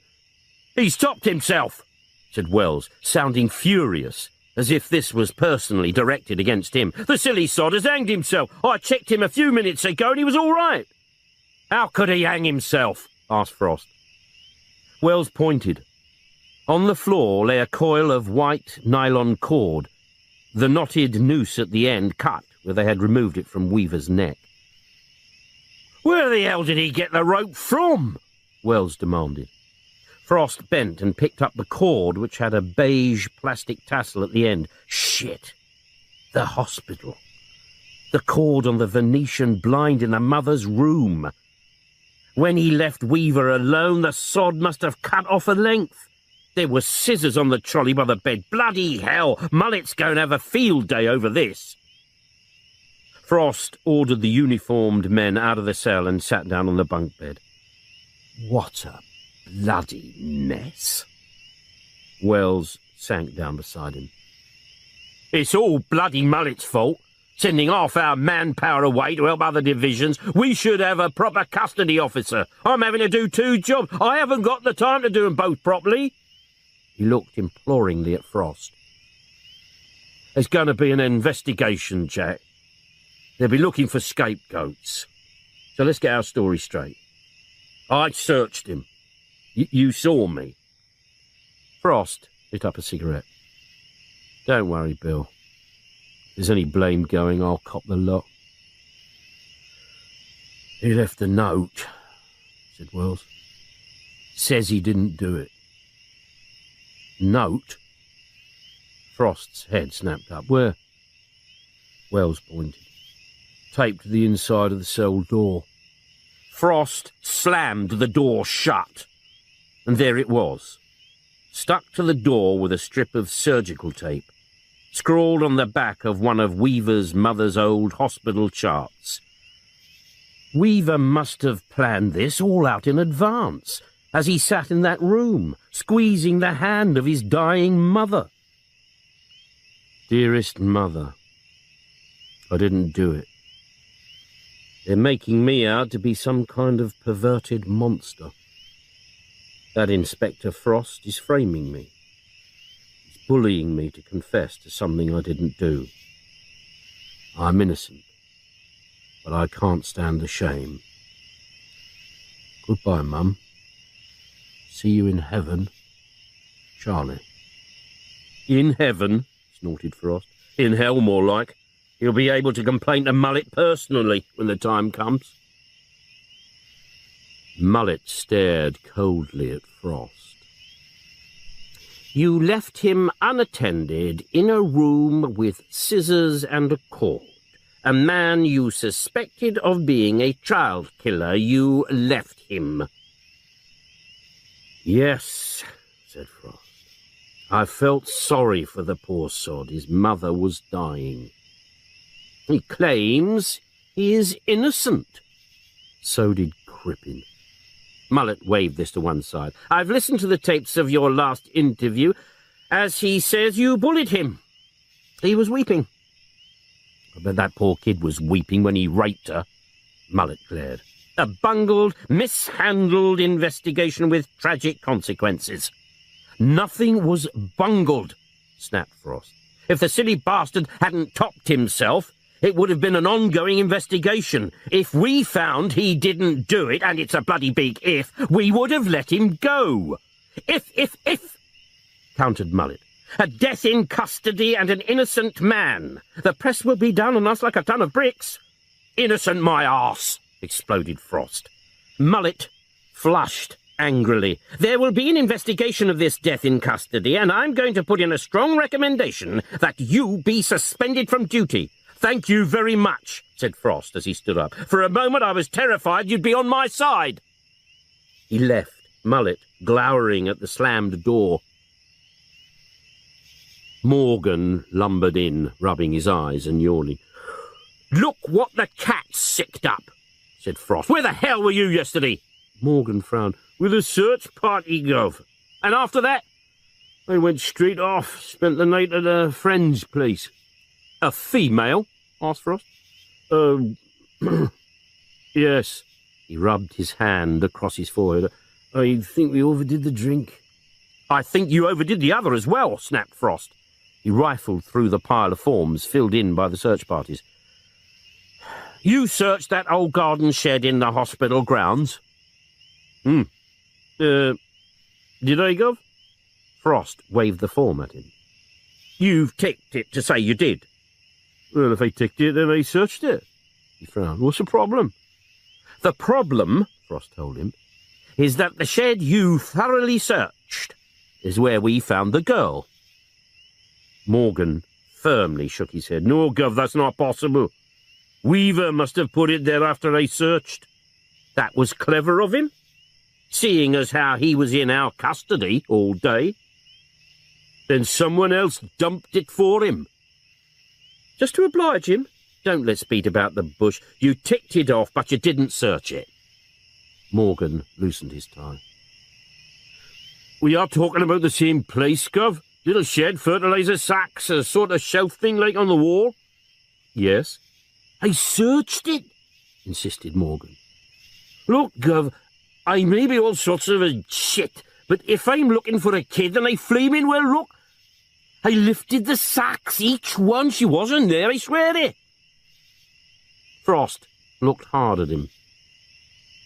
Weaver topped himself last night. Left a note saying he didn't do it, and I had hounded him to death. The DC leant back in the chair, mouth sagging, eyes wide open. Bloody hell. You're positive you searched that shed? Positive, Gov? Is there any way that you could have missed her? You saw the place, Gov. No one could have missed her. They both looked round as the door opened. It was Arthur Hanlon who handed over a small brown manila envelope. This was in the post, Jack. Frost glanced at the handwritten address. The detective in charge, the Jenny Brewer investigation, Denton Police. He ripped it open and pulled out a single folded sheet of cheap, lined notepaper. The message was in the same handwriting as the envelope. You have made a mistake and arrested the wrong man. The body is in the shed at the back of the hospital. The button came from her dress. He shook out a blue button. A button was missing from Jenny's dress when they found her. The postmark stated the envelope had been posted at the main Denton post office 3:15 p.m. the previous afternoon. He showed the note to Arthur Hanlon, who skimmed through it. Whoever sent this, Jack, knew where the body was before we found it. I love people who state the flaming obvious, said Frost. Send the button over to forensic and let's see if it matches the others. Knowing my luck, it's bound to. He shook his head. It doesn't make sense. If I'd done a murder, I'd be over the bloody moon if the fuzz arrested someone else for it. I wouldn't try to clear him. Turning the key in the lock of Weaver's house, Frost stepped into the darkness of the hall. The house had a cold, empty, desolate feel. Forensic had been over every inch of the place and had found nothing. He shuddered at the thought that he might have driven an innocent man to suicide. A tiny sound broke the silence. He stiffened, ears straining. There it was again. The creaking of a floorboard. Someone moving about upstairs. Some bastard who knew the house was empty had broken in. Slowly and noiselessly, he made his way upstairs. Light leaked from under the bedroom door, the mother's room. Carefully, he inched the door open. Someone was bending over the chest of drawers, rifling through its contents. He raised his torch above his head. Hold it, you're nicked! The intruder spun round. Frost gawped. It was a woman, grey-haired, in her early 70s. For a split second they just stared at each other. Then she suddenly leapt at him, nails clawing for his face, screaming, "Police! Help! Police!" He dropped the torch so he could have both hands free and managed to hold off her talons. "I am the bleeding police!" he yelled, pushing her roughly aside and fumbling for his warrant card. "Look at it, you silly cow! Who the hell are you and what are you doing here?" "I'm Mrs. Maisie White, Ada's sister." "Ada? Who's Ada?" "Little Charlie's mother.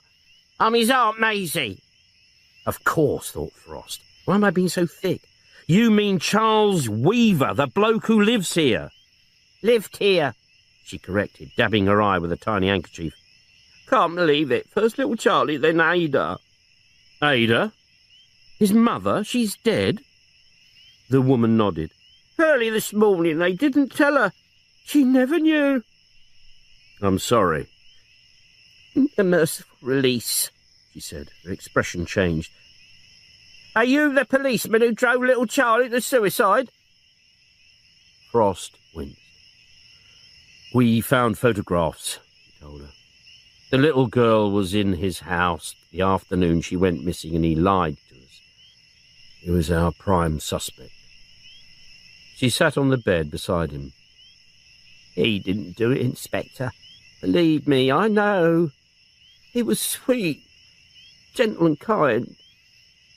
Soon as he knew his mother was ill, he had her moved in here. He devoted himself to her. Lovely boy." Her lip trembled and she started to sob again. Frost saw Weaver as a murdering bastard. She saw him as sweet little Charlie.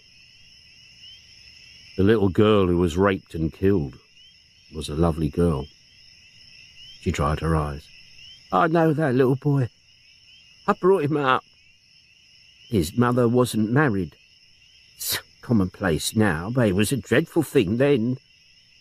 The father deserted her and she had to go out to work, so I brought him up. Charlie loved children.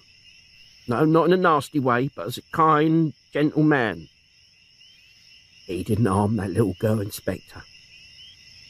But you made him take the blame. And that was more than poor little Charlie could stand. The case is still open, Frost told her. If he's innocent, I won't keep it a secret. Frost slept an untroubled sleep until 2 a.m, when the insistent ringing of the phone woke him up. The pie and chip van, which catered for the night trade, drunks rolling home from the local pubs, long-distance lorry drivers, cabbies, was parked in a cul-de-sac alongside the local comprehensive school. At 1:30 a.m, it should have been a blaze of light, wafting out the greasy reek of fried onions, but it was now in darkness. The area had already been cordoned off by the time Frost arrived. Arthur Hanlon scuttled across to meet him. Another dead Tom, Jack. She's under the van. Frost rubbed his hands briskly. The biting wind was cutting right through him. Do we know her? We can't get to her face until we can move the van. Are we sure she's a Tom? I managed to squeeze part of the way under, Collier told him. She's naked and she's been beaten and burnt, just like the others. Frost passed his cigarettes around. Who found her?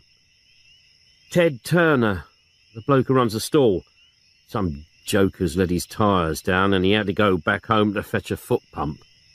What time? Just after 12:30. He checked the tyres then and she wasn't there. And he got back when? 1:30-ish. She was dumped between those times. We've never been so close to the sod, said Frost. He was here less than an hour ago. He was right here. This might be the break we're looking for. He squinted down the street. Still a couple of houses with lights showing. Start knocking on doors. Find out if anyone spotted a van, a car, anything coming down this road just after midnight. He switched his attention back to the body. How do we get to her without dragging her out? If we pumped up the tyres, we could move the van, suggested Hanlon. Do it, nodded Frost, looking up as headlights flooded the scene. P.C. Collier, guarding the cul-de-sac, waved it through. Frost grinned as Dr. Mackenzie, the police surgeon, climbed out. Over here, Doc. We can do you a hot meat pie or a cold dead body. Mackenzie waved his bag happily. He was always pleased to see Frost, even at 3 o'clock on a bitterly cold morning. Where is she? Frost pointed to the van where a perspiring Arthur Hanlon was working away at a foot pump. Under there, Doc. We'll have the van moved soon. Hanlon straightened up as the last of the tyres was fully inflated. He disconnected the pump, stepping smartly back as the van was slowly driven forward. It cleared the body by a good few inches, and canvas screens were quickly erected. Mackenzie made a brief examination. Female, aged around 35 to 40. Dead some 24 hours to 36 hours. Probably asphyxiated, definitely sexually assaulted. Well, you can see the blood, badly beaten and burnt, but you can see that for yourself. He straightened up. Drysdale will fill in the details. He looked down at the body. Are you sure she's a Tom?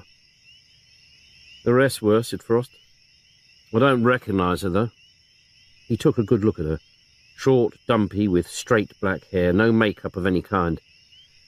If she's a Tom, he decided, she's a bloody weird one. At 9 o'clock in the morning, Frost dragged the green gown over his mac and scarf. It was like the North Flaming Pole in the autopsy room. He had to keep warm somehow. Drysdale was hovering, scalpel poised. Right, Let's see if we can uncover any points that the good Dr. Mackenzie overlooked. As the pathologist droned away with initial findings, Frost's mind drifted onto other things. Although his autopilot was ready to switch him back to full alert should anything of any interest come up, he was suddenly switched back. Sorry, Doc, what was that? I asked if Dr. Mackenzie told you that this woman was a virgin before she was assaulted. Frost gaped. A virgin? No doubt about it. Frost's mind was in a whirl. They had put the killer down as a curb crawler picking up toms. This required a radical rethink. Poor cow. What a lousy bleeding way to have your first sexual experience. Violent penetration, bruising, bleeding, but no trace of semen, continued Drysdale. A dig in the back made Frost turn, and there was Morgan. Is that your unknown victim, Gov? Yes. Gov, she's the spitting image of the receptionist from the dentist. She was wearing glasses. Glasses? Drysdale bent closer. Oh, she did wear glasses. There's an indentation across the bridge. All right, said Frost. Phone the dentist and ask if their receptionist is alive or dead on an autopsy table. Will do, Gov, said Morgan before trotting away. The dental receptionist, mused Drysdale, picking up a scalpel. Don't get too excited, Doc, Frost told him. He's not as reliable as I am. I wouldn't have thought that possible, said Drysdale as he drew a red line with the scalpel across the stomach. The swing doors crashed open and Morgan bounded back in. She hasn't been to work since Friday. They phoned her flat but got no reply. All right, said Frost. Then let's pay her a visit. The name on the neatly typed card pinned to the front door of the flat read, Helen Stokes. On the step were 3 bottles of milk. Frost hammered on the door, knowing that no one was going to answer. The door to the flat opposite opened and a bird-like old dear stuck her head out. I think she must be away. Can I help? Gas board, said Frost. A report of a smell of gas. He sniffed. Cool, strong. Better keep your door shut, love. The door slammed shut. None of Frost's skeleton keys worked, so Morgan kicked the door in. They stepped inside. Frost stooping to pick up the 2 letters on the doormat, a credit card statement and an envelope without a stamp. The flap wasn't stuck down, so he thumbed it open. A scribbled note from the Ashby Dental Practice saying, Concerned you did not come to work today, please phone. He couldn't read the signature. A tiny flat. The curtains were tightly drawn. Morgan pulled them open, letting in the morning sunshine. The same cold, chilling atmosphere that Frost had felt so many times before, almost as if the place knew that its occupant was dead. A quick nose round. Kitchen, bathroom, tiny lounge and bedroom. See if you can find a photograph, son. A thick winter coat was hanging in the hall. Frost went through the pockets. A petrol receipt. Nothing else. The front door had been fitted with a strong security chain, and there were smoke alarms on the walls of every room. A cautious woman. He wandered into the lounge where Morgan, on his knees, was going through the contents of a drawer. Gov! Morgan waved a passport. Frost flipped it open. The unsmiling face of the dead woman stared back at him. He radioed through to the station, asking them to send someone over to make the flat secure. Some silly sods kicked the door in, he told them. The old dear opposite was hovering as they left. We fixed the gas leak, Frost assured her. I've just remembered, she said. We're all electric. He pretended not to hear. Ashby, the dentist, had a new receptionist, a cheery little redhead with perfect white teeth. She giggled nervously at the sight of Frost's warrant card. Mr. Ashby's with a patient right now. If you'll take a seat, I'll let him know as soon as he's finished. They sat in the waiting area next to a stout woman and a man with a swollen jaw. Frost leapt to his feet as the surgery door opened and the previous patient, a pale-faced man, came unsteadily out. Ashby was drying his hands on a towel. "Police," Frost informed him, flashing his warrant card. The colour drained from Ashby's face. "Police? What's happened?" "Give us a moment, please," Frost asked the nurse, waiting until she had left. "It's about your receptionist, sir, Miss Stokes. Sad news, I'm afraid. Miss Stokes was found dead last night." Ashby stared at Frost, unable to take it in. "Dead? An accident?" "No, sir. We believe she was murdered." "Murdered? Helen? Oh, my God, no." "I'm afraid so, sir." "When did you see her last?" 8 o'clock Friday night. Then on Monday she didn't turn up. We phoned, got no reply. I popped round myself and put a note through the letterbox." His eyes widened. "God, are you saying she was lying there, dead, all the time?" "Not in the flat, sir, no. We don't think she went back to her flat Friday night. Any idea where she might have gone?" "Friday was her night for the Samaritans. She did voluntary work, manning the phones." The Samaritans were in an area that was all one-way streets and cul-de-sacs, housed in 2 rooms over an empty shop that had once sold groceries. Its small team were devastated to learn about Helen Stokes. At a corner desk, a plumpish lady was sobbing uncontrollably, comforted by one of the male helpers. Mervyn Adams, the leader of the team, was a twitching, worried-looking man in a grey cardigan, looking as if he could do with some counselling himself. He removed his glasses and dabbed his eyes. "Such a loving person. I just can't believe it." He shook his head sadly. "Who could have done such a thing?" Frost nodded sympathetically.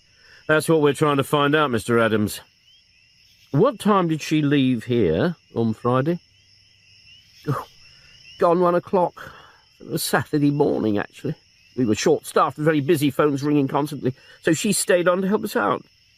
It was 1:15 or thereabouts before she was able to leave." They spoke to one other member of the team who had been working on the Friday night. He was a man called Scrivener, and he was furtively smoking a cigarette hidden in his cupped hand, like a man having a sly fag at a petrol dump. He kept shaking his head in disbelief. "Shocking. Bleeding shocking," he told Frost. "Helen never hurt a living soul. Spent all her spare time helping these poor sods, and this is what happens to her."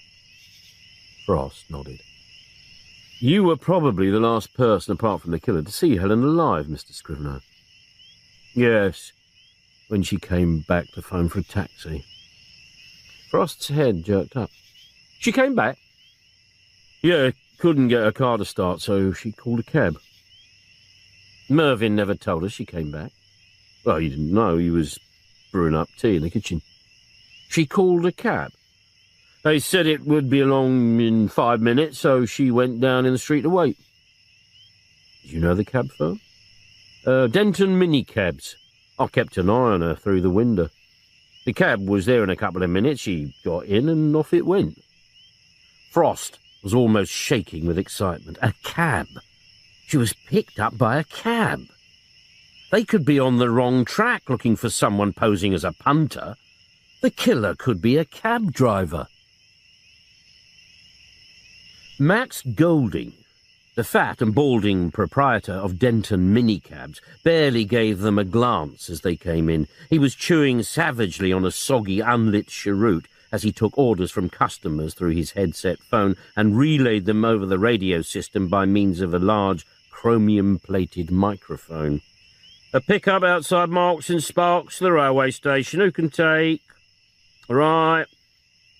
He gave Frost and Liz a half-hearted inquiring glance before returning to the phone to take another call.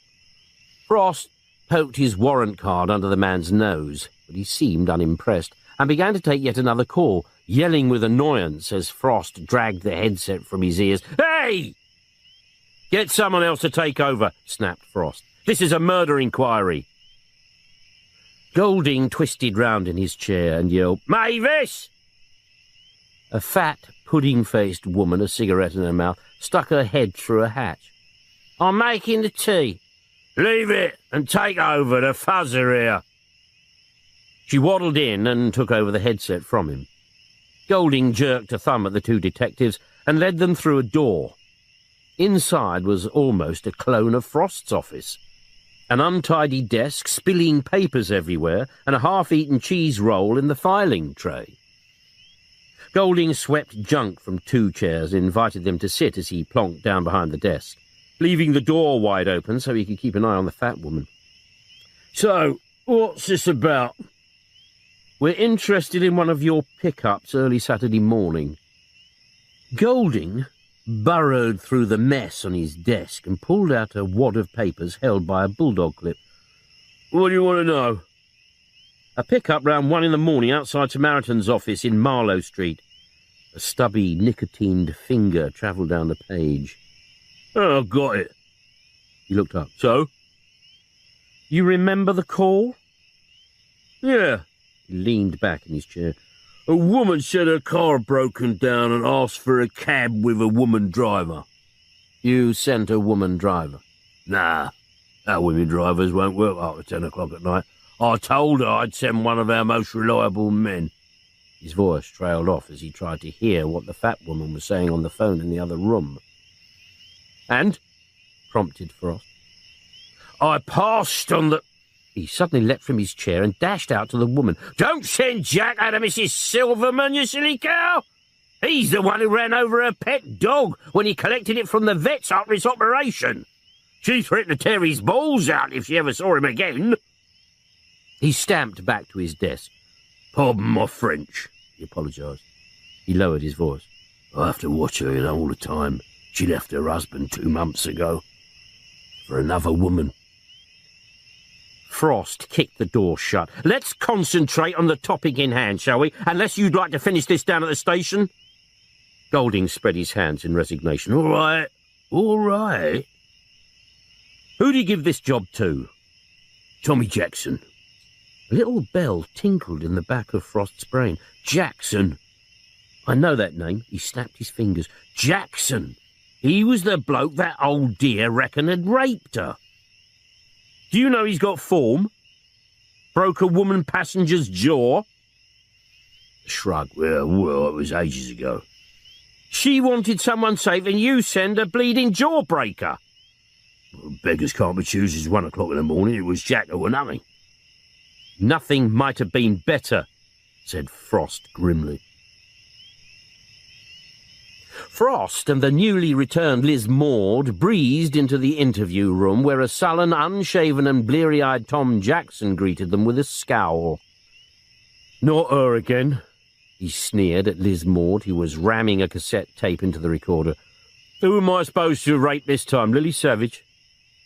"Since you've asked," said Frost, sliding across a photograph of Helen Stokes. "Recognise her?" Jackson squinted at the photograph. "I'm never that hard up." "She was one of your passengers," prompted Frost.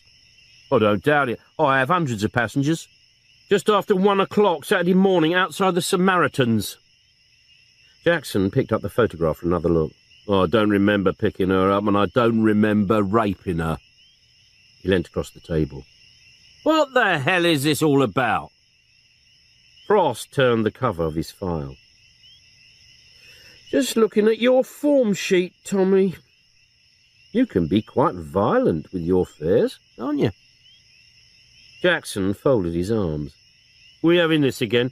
3 o'clock in the morning, peeing with rain, when these two Toms flagged me down.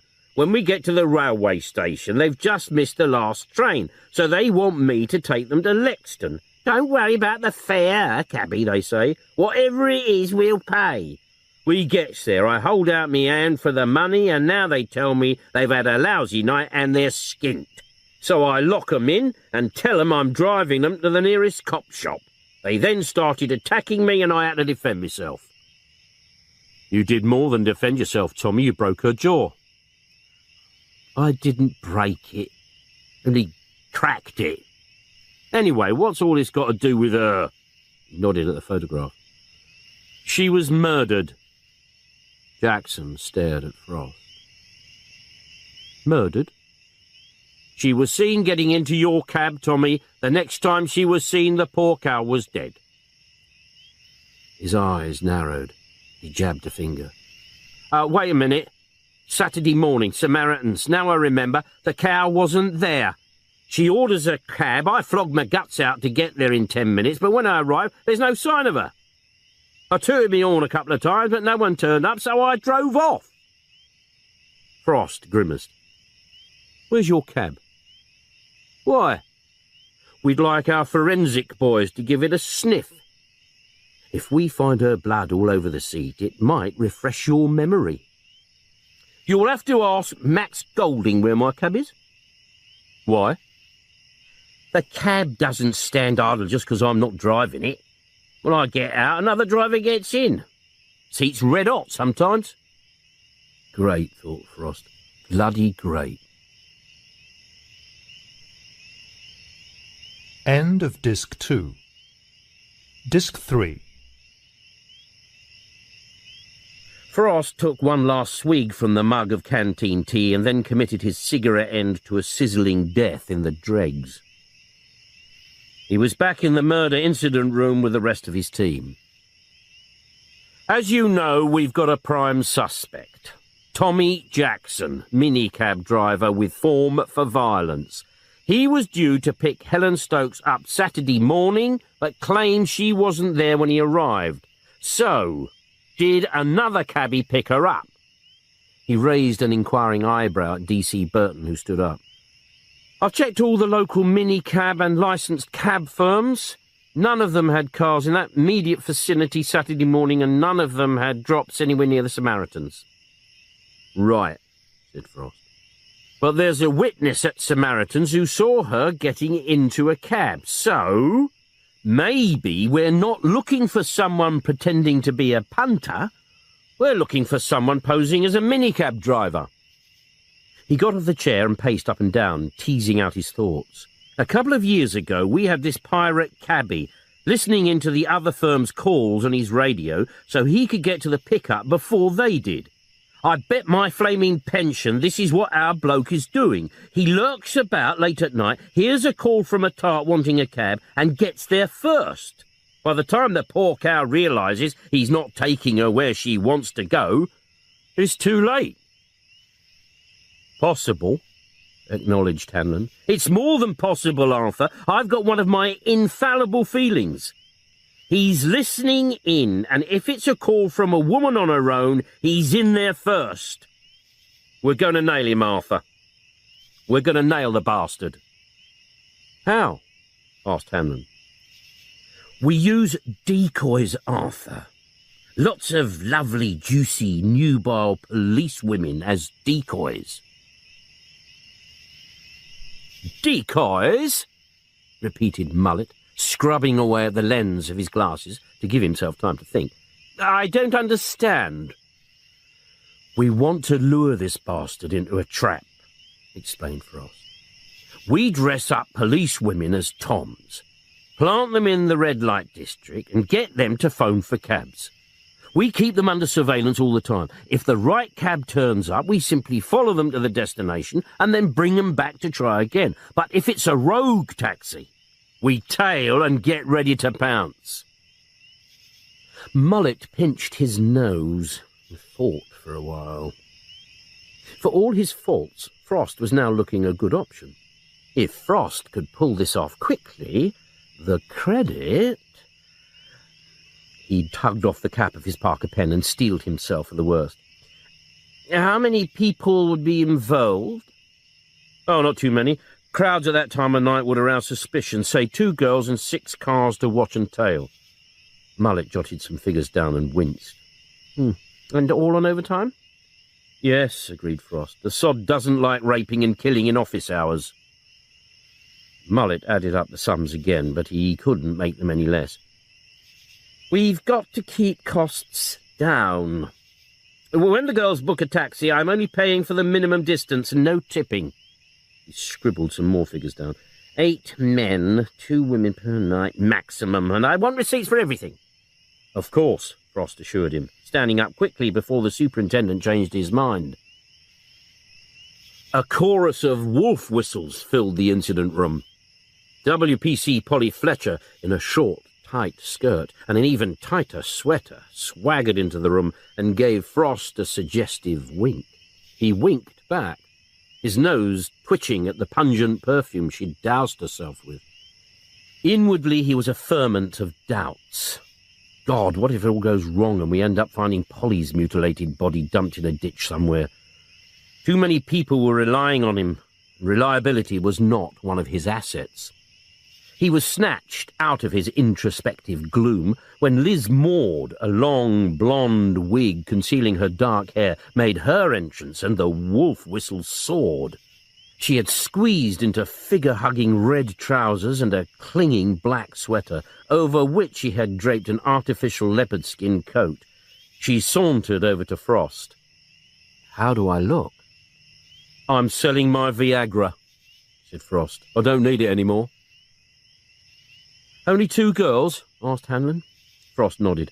"We keep this tight and simple. We don't want to flood the area with maverick toms. It might get chummy suspicious.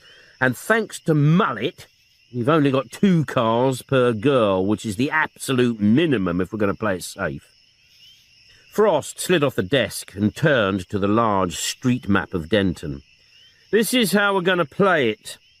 He pointed to 6 coloured pins. "There are 6 public phone boxes in the red light areas, and we're going to use them all in turn. We've got 2 pseudo-toms," he nodded to Liz and Polly, "and 4 cars. Liz and Polly, you've each got a list of cab firms to phone and destinations to be taken to. When we're all in position, you each phone the first firm on your list. When the cab turns up, surveillance car number 1 will follow you every inch of the way. At your destination, you will get out and wait until the cab drives off. Then, the tailing car will pick you up and take you back to the next phone box, and so on. We've got 2 cars on standby in case anything goes wrong. From time to time, we'll swap cars, so it won't always be the same one tailing you. But these spare cars have another important function. If at any time the tailing car sees that your cab is deviating from where we know you asked to be taken, the other cars will be called in to augment the tail. All clear up to now?" Nods and murmurs of assent. "Good. Now we need hard evidence. Unless we know where this bloke takes the girls, we've got nothing. Ideally, we want to follow you right up to the point where he drags you into his hideaway. And then, providing Mr. Mullet doesn't decide we can't do any more overtime and call us back, we burst in and rescue you." "Will we have radios?" asked Liz. Frost shook his head. "That'd be a dead giveaway. You'll each have a mobile phone. Many Toms carry them, so it won't look out of place. Any trouble, use it. I don't care if it means you blow your cover. Your safety comes first. Any more questions?" He looked round. "No? Right. Let's move." P.C. Collier yawned, knuckled his eyes. 3 in the morning. His 4th consecutive night on overtime, and it was hard to keep awake. He closed his eyes for a few seconds. Then his eyes snapped open as he became aware there was someone in the seat next to him. Jordan back with the Big Macs. "No, Jack Frost." "Sorry, sir," Collier muttered. "Must have closed my eyes for a few seconds."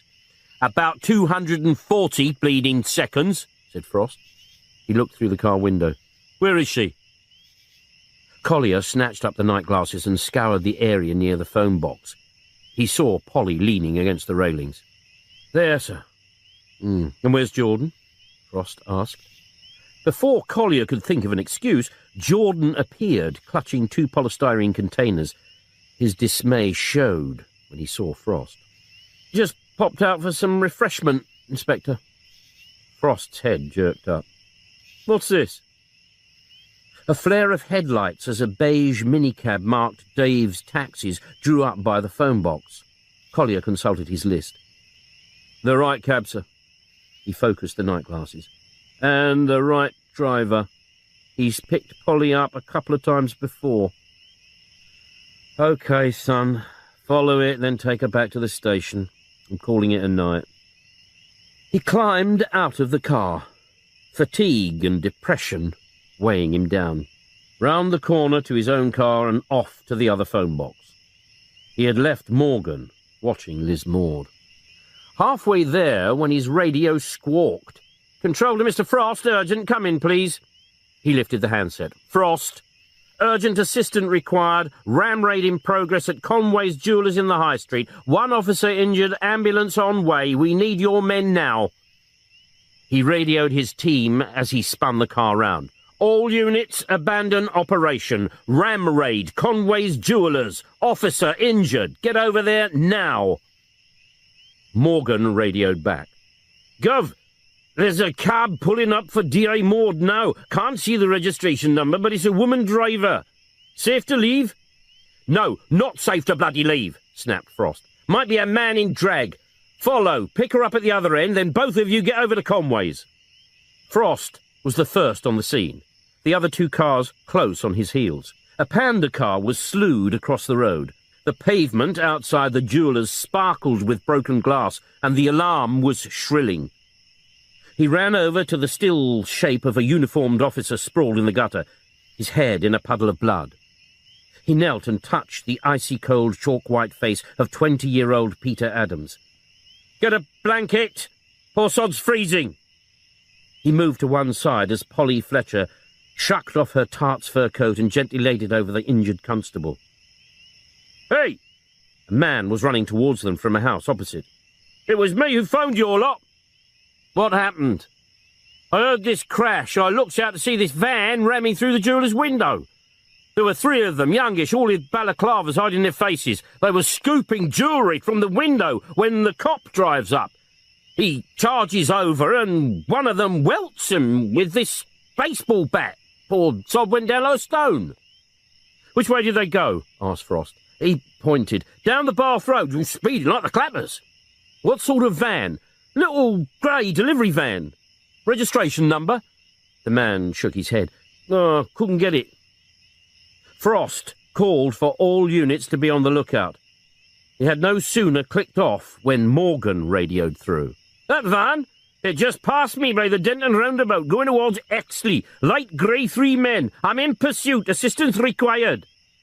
Stick to the sods like glue, said Frost, calling in all units to assist. A new sound sliced through the night. The warble of an ambulance siren. In seconds, the paramedics were easing Adams onto a stretcher.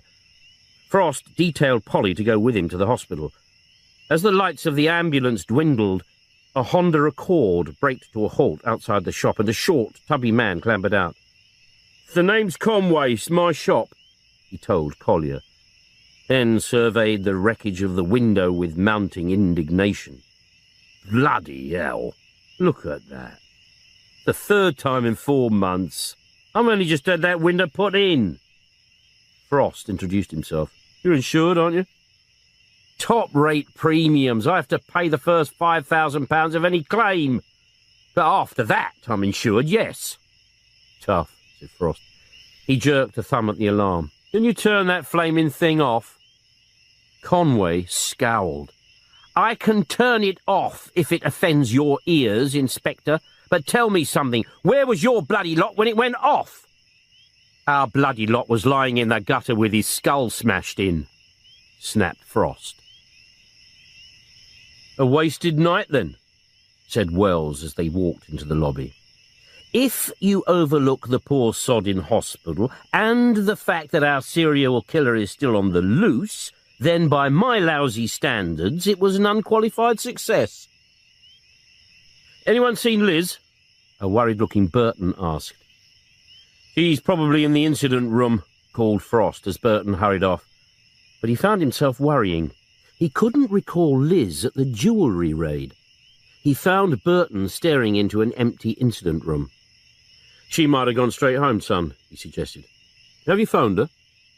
I've phoned, she doesn't answer. The sound of raucous laughter from the rear doors heralded the return of Morgan with Jordan and Sims, escorting 3 sullen ram raiders in handcuffs. "We've got 'em, Gov," announced Morgan triumphantly. "Where's Inspector Maud?" "No idea, Gov.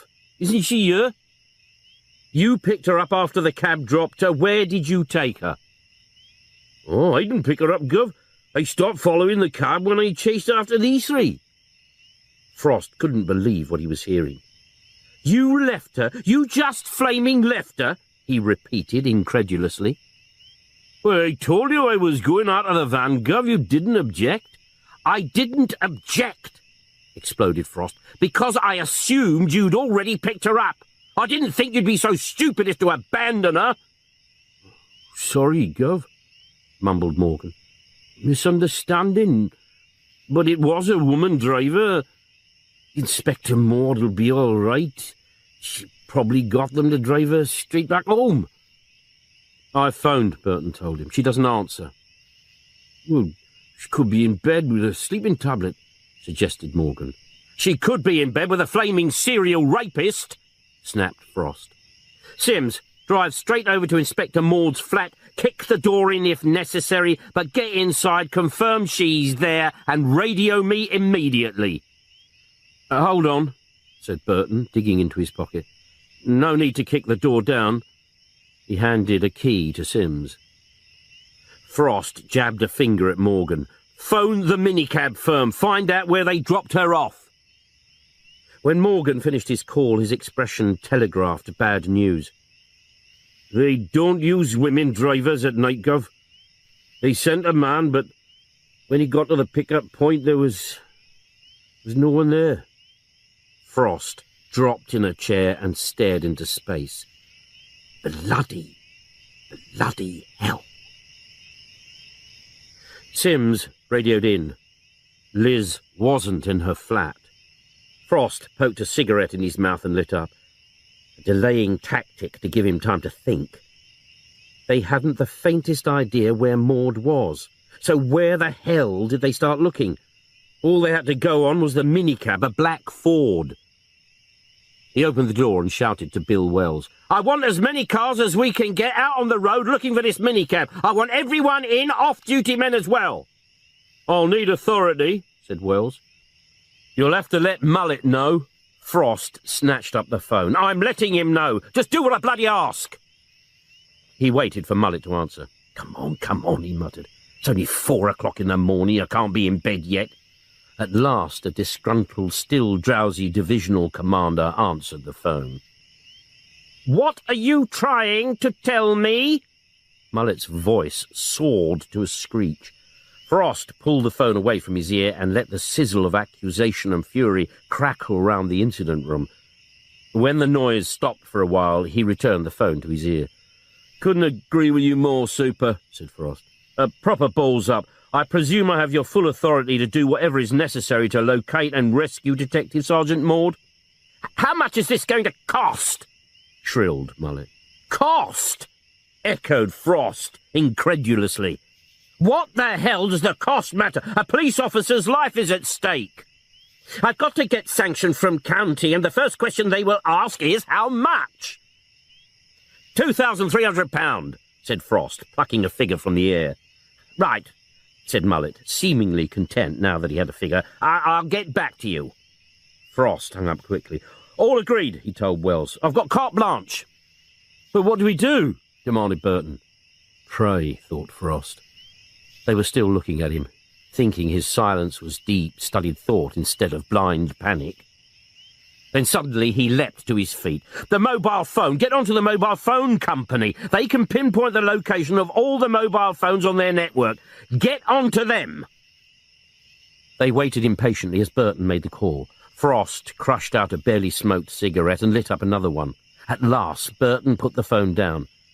"They'll get back to us. Could take a few minutes." Silence as they all stared at the phone. How long had the bastard had Liz? What was he doing to her now? Burton snatched up the phone on its first ring. "What?" He spun round to survey the large wall map of Denton behind him. "Thank you." He banged the phone down. "They've traced it." He tapped a section of the map. "The phone is somewhere in this area here, the outskirts of Denton Woods." He peered again at the map. "It's nearly all trees and scrubland, but there is one house there." His finger jabbed the position. "That's got to be it." He dashed out to the computer in control to check. "Occupants are Mr. and Mrs. Gerald Vernon," he informed them. "Vernon's had a couple of parking tickets, nothing else known." "Anyone know the house?" Frost asked. Jordan pushed forward. "I do, Inspector. We were called there a couple of months ago for a suspected burglary. Big place, double garage, massive garden." Frost chewed this over. "We'll all go. No bleeding sirens. And if he listens in to taxicab radios, he could listen into police broadcasts, so we maintain radio silence." He snatched up his scarf and wound it round his neck. "Come on, let's go." The night was dark, with clouds obscuring the moon. But as they reached the top of a slight rise, the moon found a gap in the clouds and slid through, dousing the landscape in silver and black. Before them stood the house, imposing and isolated. "Here's where we split into two groups," whispered Frost. "Take your lot round the back, Arthur. The rest you come with me." Burton grabbed Frost's arm and pointed. A gleam of light suddenly splashed out of an upstairs window. Then a figure drew the curtains together and all was black again. "The bastard's still up," whispered Frost. "So let's be extra quiet. Arthur, signal with your torch when you're in position."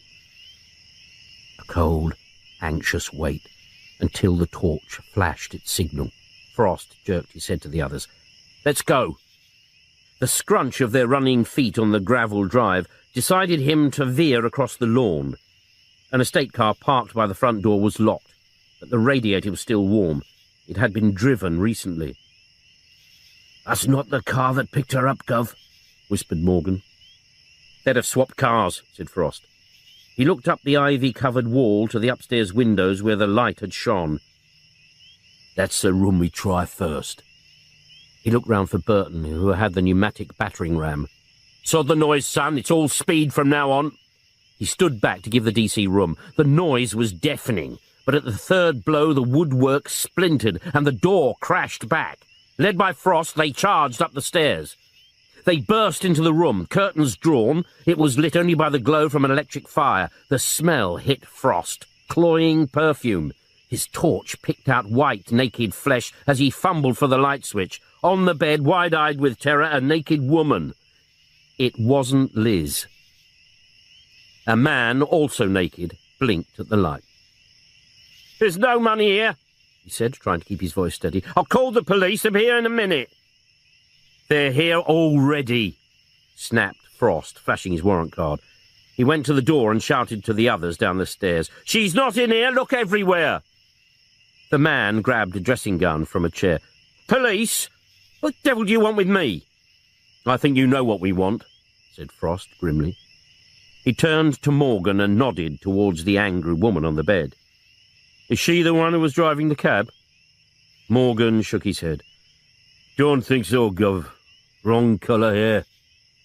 "Could have been wearing a wig," muttered Frost. The man thrust himself between the two detectives. "Would you mind telling me what this is all about, or is it a state secret?" "You are Mr. Gerald Vernon?" "Yes." "And this lady is your wife?" A slight pause. "Yes." "One of our female officers was abducted tonight. We have reason to believe she is in this house." Vernon's stunned surprise looked genuine. "Have you been out tonight?" asked Frost. "Yes.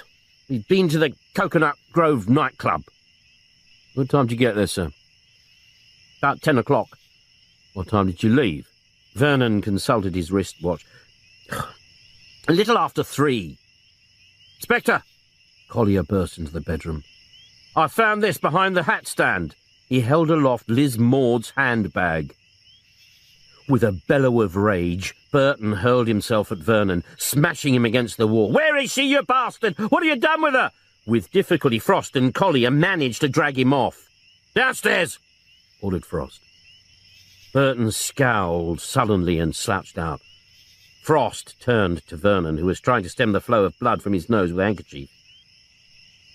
I apologise for my colleague's over-enthusiasm, sir. Like us, he's anxious to know where she is.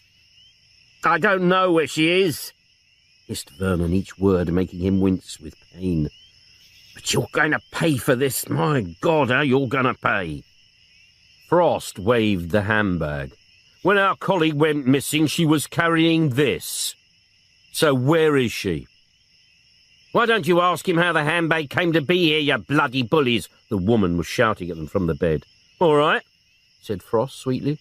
How did the handbag come to be in your house, Mr. Vernon? We found it in the road as we were driving home from the Coconut Grove. What time was this? Frost sent Morgan to check with the nightclub and then signalled for Vernon to continue. As we turned from Bath Road into the side road, there was this car ahead of us. What sort of car? Darkish, nothing special.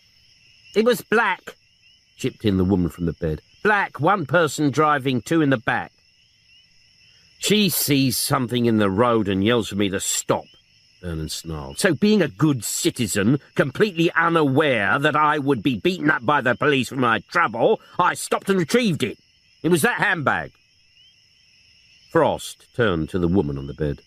You spotted it? She nodded. Yes. I wasn't actually looking, but I got the impression it had been chucked out of the car in front of us. I wanted Jerry to go after the other car and give it back. He drove ever so fast, but there was no sign of it. I was going to drop it into the police station in the morning, said Vernon. Frost looked up as Morgan returned. I've contacted the club, Gov. They confirm Mr. Vernon didn't leave until just after 3. Shit, said Frost.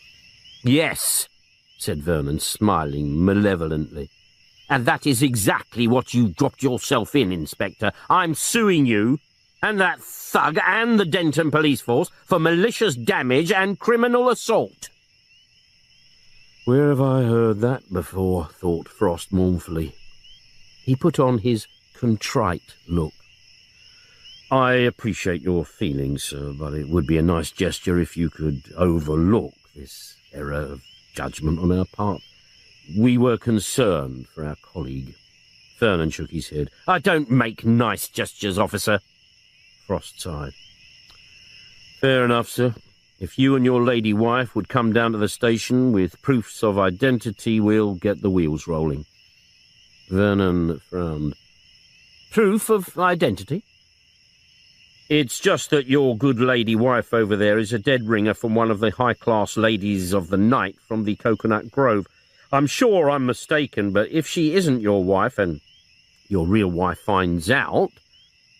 Vernon's eyes blazed. You bastard. Not such a bastard, sir, smiled Frost. We'll accept your claim for damage to property. We're insured for that. And if it would spare you any embarrassment, I won't query it if you say you were alone in the house when it happened. But I want the assault accusation dropped. As Frost closed the front door behind him, the gloom returned, not helped by the weather. The black clouds had opened and rain was bucketing down. Liz Maud was out there somewhere at the mercy of the serial killer, and he didn't know what the hell to do next. Frost stared at the map. The bag with the phone was found here. A nicotine finger marked the spot. Vernon gets out, picks it up, back to the car. A quick nose in the bag and away. That should take him, what, 30 seconds? She wants him to go after the other car, so he drives like the clappers, but no sign of the other motor. Back to the map. Once you get round the bend here, the road runs straight as a die. You should be able to see the rear lights of the other car for miles. Well, what are you getting at? Asked Hanlon. The other car must have turned off down one of these side lanes. He indicated them on the map. There's a hell of a lot of them, said Burton. But if it was out of sight before Vernon turns the bend, then it's got to be one of the early ones. Otherwise, Vernon would have seen it. This gives us 3 side road possibilities. This one, which leads to those farms and small holdings, this one, which ends up at the new estate, or this one, which goes through to the factory area. I'm going to call in all the resources from other divisions and saturate these 3 areas, house to house, the lot. We're going to have to get people out of bed and search their premises. If you knock and get no reply, smell gas and break in. I want every single property searched. It could take hours, said Burton. Then don't hang about, said Frost. He picked up the phone and told Bill Wells to call in the other divisions. Of course it's authorised by Mr. Mullet. But whatever you do, don't bloody tell him.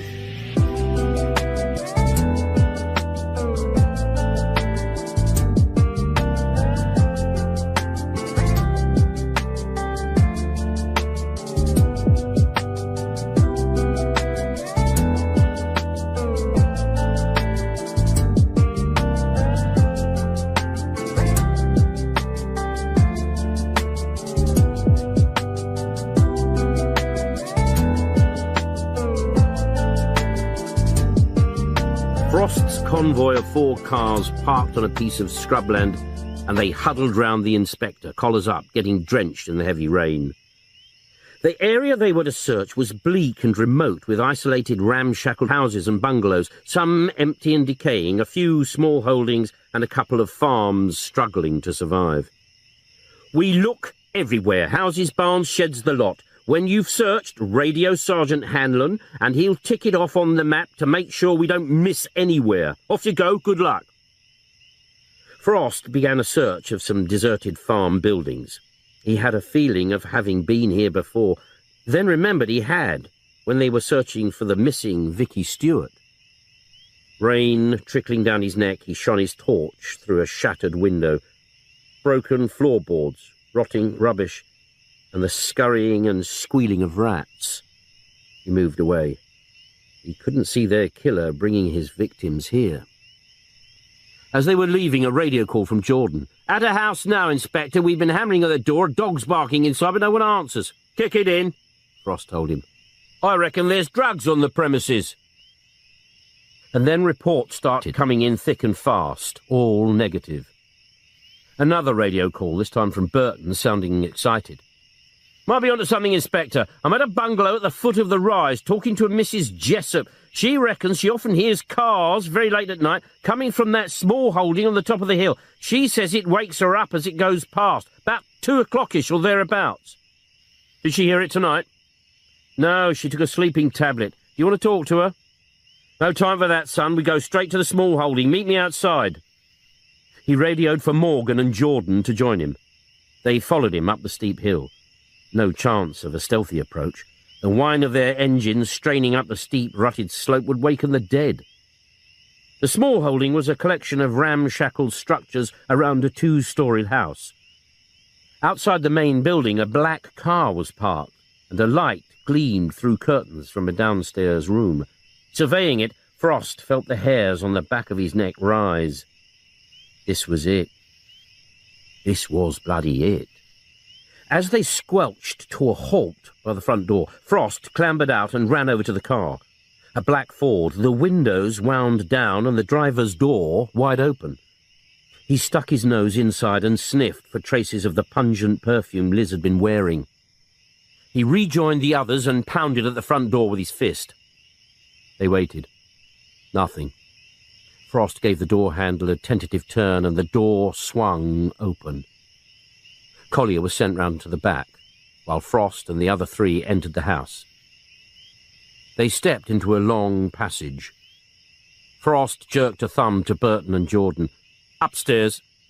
He and Morgan followed the passage to a large, stone-flagged kitchen where an Arga stove belted out heat. A long, wooden-topped table was laid out for breakfast. In front of the Arga, a grey and black tabby cat in a wicker cat basket gave them a bemused look, while her 6 tiny kittens, eyes still not open, suckled noisily. I think we're on the wrong track, Gov, said Morgan. You can be a bastard and still like animals, said Frost. Hitler had a dog and Mullet's got a cat. He opened the back door to let Collier in, and they checked all the downstairs rooms. All neat and tidy. Footsteps from above as Burton and Jordan returned. "Nothing," reported Burton. "One double bed, but it hasn't been slept in." "Let's try the outbuildings," said Frost. They split up, Morgan and Frost going to a wooden-walled structure with a corrugated iron roof. Pitch dark inside, but over the drumming of the rain they could hear rustling. Someone was inside. Frost fumbled round the doorframe and found a light switch. Some 20 cats in cages blinked angrily at him. A quick look round. Metal cupboards filled with tins of cat food and bags of cat litter, nothing else. On to the next building. A windowless barn-like structure. The murmur of voices from inside. Frost gently opened the door. Inside, about halfway down, a hurricane lamp lit up 2 figures wearing oilskins, their backs to him.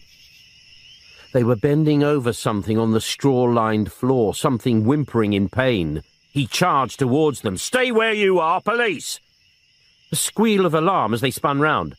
2 women looking terrified. Both were in their mid-50s, one quite fat with uncombed, dark hair, the other thin and sharp-featured. "Police!"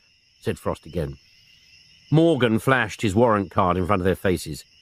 Another whimper from the floor. On a bed of straw, a red setter, body heaving and shaking, tongue lolling, whites of eyes showing. "She's in labour," the thin woman explained. "There's a blockage there or something. We're very worried about her." She blinked at the warrant card. "But why are you here?" Frost quickly explained about Liz. "We're searching everywhere in this area." "How dreadful!" exclaimed the fat woman. "She can't be here, Inspector. We've been here all night with the dog, and we'd have heard a car. But please search anywhere you like, anywhere." The dog whimpered again. "We've got to get to the vet," said the thin woman. "Can one of your policemen carry her to the house?" Frost nodded to Morgan, who bent and gently humped up the dog. As soon as the 2 women had left, Frost called the rest of his team over. "Get some more men in, give this place a right going over. She could be dead, so look everywhere." Burton and Collier were detailed to accompany him back to the house. "I'll keep little and large talking while you search every nook and cranny." Frost slumped down in the chair alongside the Argo.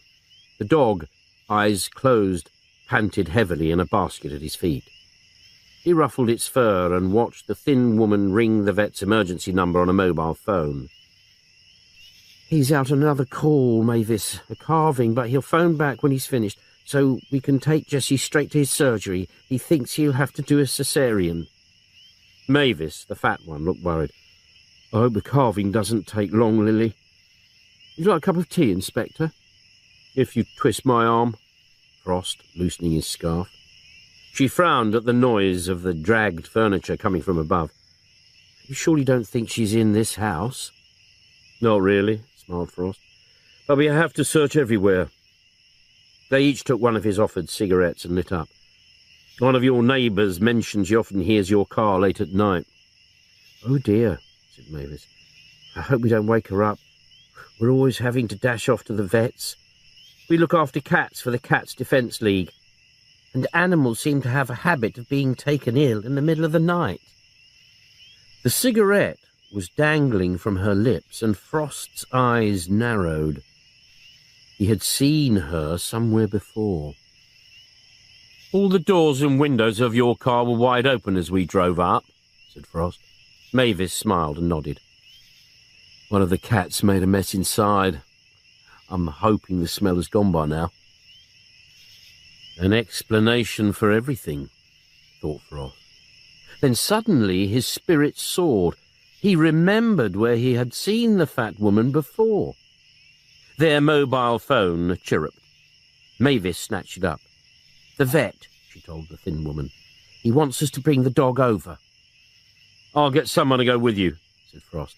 They protested that it wasn't necessary, but he insisted. He called Burton down and drew him to one side. Go with them to the vets. Don't let them out of your sight for a second, and bring them straight back. He saw them out to the car, then dashed back to the house, just as Detective Sergeant Hanlon had returned from searching the outhouses. Nothing, Jack, not a sniff. Then we'll just have to sniff a bit harder, Arthur.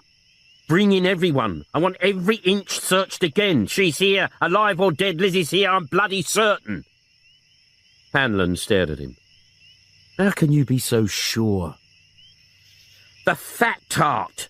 She works in the control room of Denton minicabs. Left her old man to live with her lady lover. That'll be Skinny Lizzie. I spoke to her at Denton minicabs, told her what we were investigating, but she never said a word about it today. She was hoping I wouldn't recognise her until they got Liz out of the way. He turned to Morgan. Could Fatty Arbuckle have been driving the cab that picked Liz up? Could have been, Gov. It was her. I'd stake my last packet of fags on it. They said they would have heard a car if it came to dump Liz, but we came up the hill in 2 motors and they pretended to be taken by surprise. They knew we were coming. They were ready for us. He rubbed his hands together briskly. Get everyone in, Arthur. We are now going to search on the basis that Liz is definitely here, and we are definitely going to find her. Pull out cupboards, rip up floorboards, sieve the cat's flaming litter trays. Never mind the damage, just find her. He went back to the kitchen, where he swilled down his mug of tea, watched by the nursing cat with its sleeping kittens.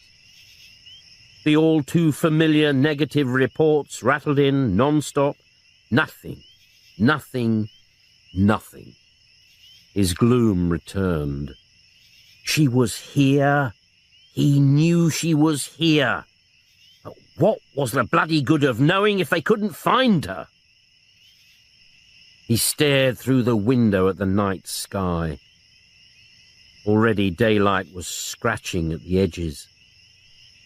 He was sucking moodily on his 5th cigarette when Hanlon returned, looking as dejected as Frost.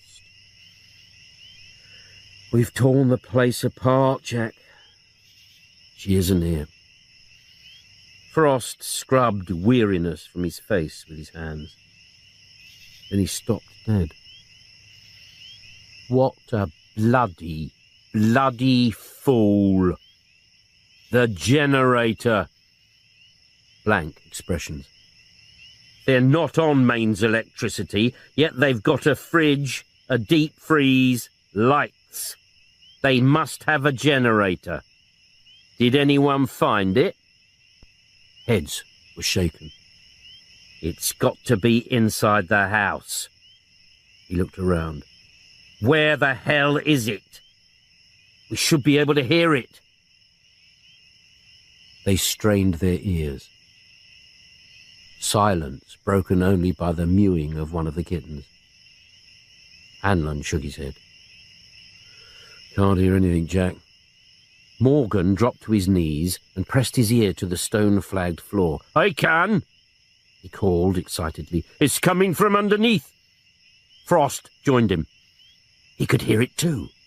A low, throbbing sound, just about audible through the thick slabs. There must be a cellar.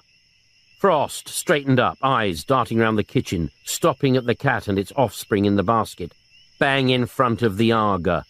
If I had a cat with kittens, I think I'd stick the basket in that recess alongside the stove, not bang in front of it where I'd have to step over it. He tugged at the blanket on which the basket rested, sliding it with the cat and kittens to one side. Bingo! The blanket had been covering a wooden trapdoor. Morgan heaved it open. Wooden steps led down to darkness. Frost fumbled and found a light switch.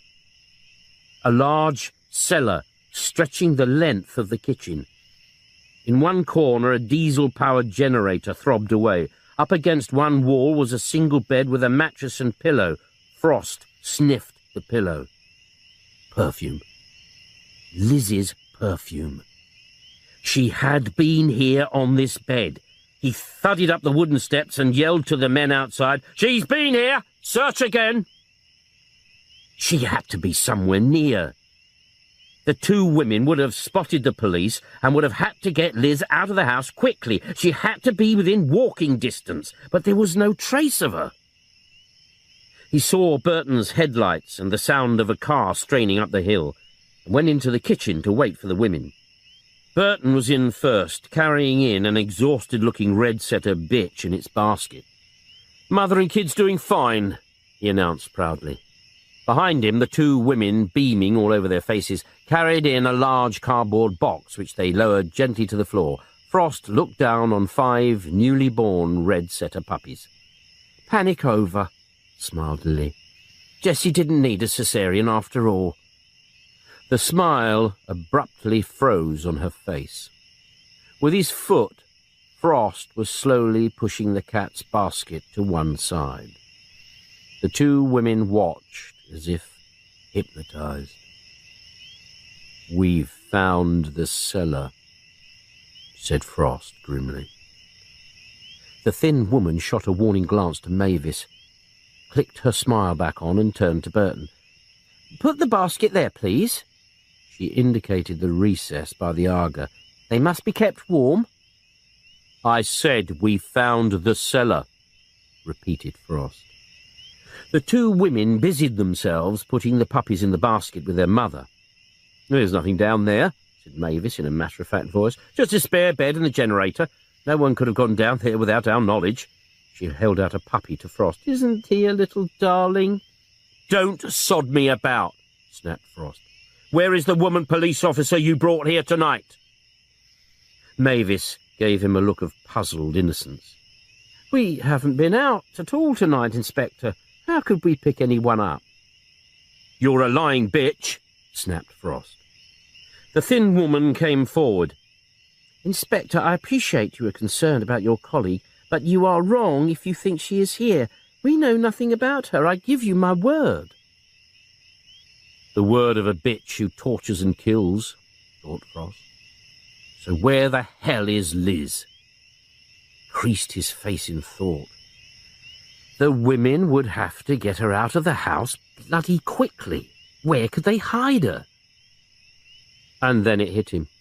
"Of course," he exclaimed, "a bloody course. The one place they hadn't looked. And it was so flaming obvious, the boot of the car. What a prat he was. The car doors had been left wide open, and he hadn't thought of looking in the boot." He held out his hand. "Your car keys, please." Mavis nestled the puppy next to its mother, then dug deep in her coat pocket. Frost hurried out with the keys, but he didn't like the relieved look which had returned to both the women's faces.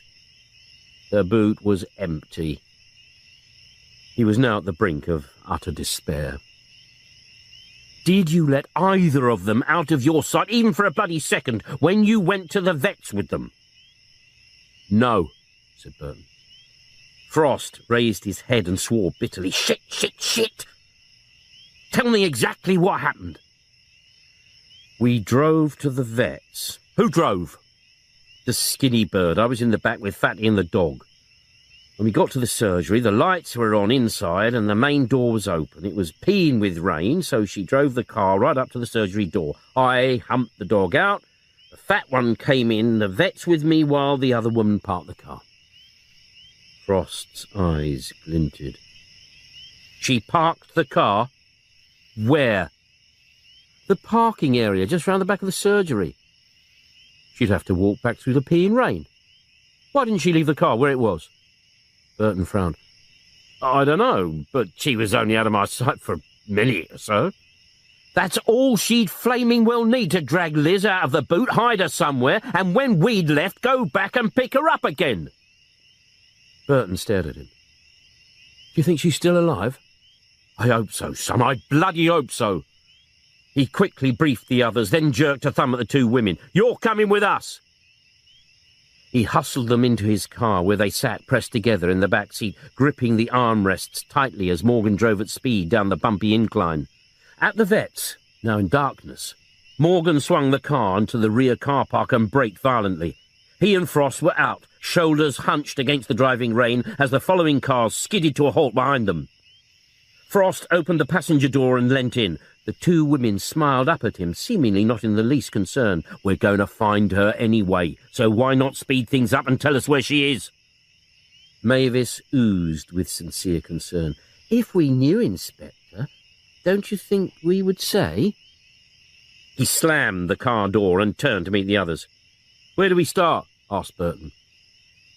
He surveyed the empty expanse of the car park, putting himself in the place of the skinny woman who would have been frantically searching for somewhere to hide the body in the boot. "It's got to be somewhere near." He screwed his eyes against the stinging rain. Then he smiled. The skinny bitch wouldn't have had the strength nor the time to hump her far. She'd just drag Liz out of the boot and dump her. He pointed to the long, wet, straggling grass just beyond the low chain-link fence forming the perimeter of the car park. "She's over there." No one had any confidence in him anymore. They slouched across and did a half-hearted search. It was Jordan, yelling and waving frantically, who found her. "Over here!" He was shuffling off his greatcoat to cover her as they reached him. She was naked, rain-soaked, blue with cold and not moving. Her wrists and ankles were bound with wire, and a gag bit deeply into her mouth. There were angry red marks on her stomach, cigarette burns. Next to her was a plastic carrier bag. Frost dropped to his knees in the muddy ground and felt for a pulse. He could have cried with relief. She was still alive. His penknife sawed through the wire and cut the binding to the gag as Jordan swaddled her in his greatcoat. "Get her in the car," ordered Frost. "We'll take her straight to the hospital." They went in Burton's car, their clothes steaming with the heating turned up full, and Polly Fletcher vigorously massaging ice-cold limbs to try and restore the circulation. A quick look inside the carrier bag revealed Liz's clothing. A coil of wire, a roll of adhesive tape, a thin cane still wet with blood, and at the bottom of the bag, a large dildo. "Bloody hell," muttered Frost. "No wonder we thought it was a man involved." The sudden jolt of the car hitting a pothole made Liz's eyes snap open. She looked from side to side in terror. "It's all right, love," soothed Frost. "You're safe. We're taking you to hospital." She stared at him, then shook her head violently, muttering something he had to bend his head closer to hear. "What was that, love?" Her teeth were chattering as she forced the words out. "I don't want to go to hospital." WPC patted her arm. "We want the doctor to examine you." "No!" She struggled to sit up. "I don't want to go to hospital. I don't want to be examined." Near hysterical, she leant over and tried to reach the door handle. Her voice was shrill and insistent. "Stop the car! I'm not going to the hospital!" All right, murmured Frost, gently restraining her. "What do you want to do?" "I want to go back home. I want to shower. I want to get clean." "All right," nodded Frost, "if that's what you want." To Burton he said, "Take her home, son. Take her home." Frost stared out of the window. Snow, driven by a blustery wind, had coated the car park in white, and from the state of the sky there was a lot more to come down. He didn't want to venture outside in such weather, but he and Morgan had been ordered to attend the coroner's inquest, and he had been warned that the solicitor for Weaver's family was after his blood. Also, he'd been tipped off that the London press would be there in force to witness the humiliation of an officer who had hounded an innocent man to his death. He went back to his desk and yet again studied the transcript of the last interview he'd had with Weaver, the one they were going to read out in the court. Frost, showing photograph. "Recognize her? That's how we found her. Were her eyes wide open like that when you raped the poor little cow? 7 years old, you bastard, 7 years old." Weaver: "You're trying to incriminate me. You want a suspect, so you're framing me." Frost: "Did you give her one of your green sweets first? Here, little girl, have a sweetie while your nice Uncle Charlie rapes you, then chokes the bloody life out of you?" Weaver: Sound of sobbing. You framed me. You planted that body, you... Sounds of choking, asthma attack brought on by questioning. He was aware of Morgan's chin digging into his shoulder as the DC read the transcript with him. Doesn't read too good, does it, Gov? Thanks, Taff, grunted Frost, pushing the transcript back into its folder. You've cheered me up no end. He was missing something. But what the hell was it? Frost thumbed through the file and came across Mrs. Weaver's death certificate with brief details of her illness. Something on the death certificate screamed at him. He pulled it out to study it more closely, then leant back in his chair and smiled. Who's a silly sod? Me? Answered Morgan cheerfully. Apart from you, Taff, me. I'm the silly sod. He tossed the death certificate over. Look at the address. Dean's Cottage, Fern Lane, Denton, read Morgan. He frowned. Well, he got it wrong, Gov. She lived with Weaver in Argyle Street. She only moved in with him when she was taken ill, Taff. She had her own place. I should have bloody realised. I don't see the point, said Morgan. I'll tell you the point. When I told Weaver we'd found Jenny's body, he didn't ask where. He just started screaming and shouting that we'd planted her body to frame him. Oh, perhaps I'm a bit thick, Gov. There's no perhaps about it. Weaver didn't ask where we found it because he'd assumed we'd found it where he left it. He accused us of planting it because he had left it in a place that would point the finger straight back at him. Morgan's eyes widened as the light dawned. You mean his mother's place? Yes. No wonder we found no evidence in Argyle Street. Then who moved it? I'm not sure, but I've got a bloody good idea. His windscreen wipers had cleared a hole through the snow-plastered glass. It was still snowing heavily and everything was blanketed in white. Dane's cottage, with its lopsided for sale sign, was the only property in Fern Lane. A brown estate car was parked outside.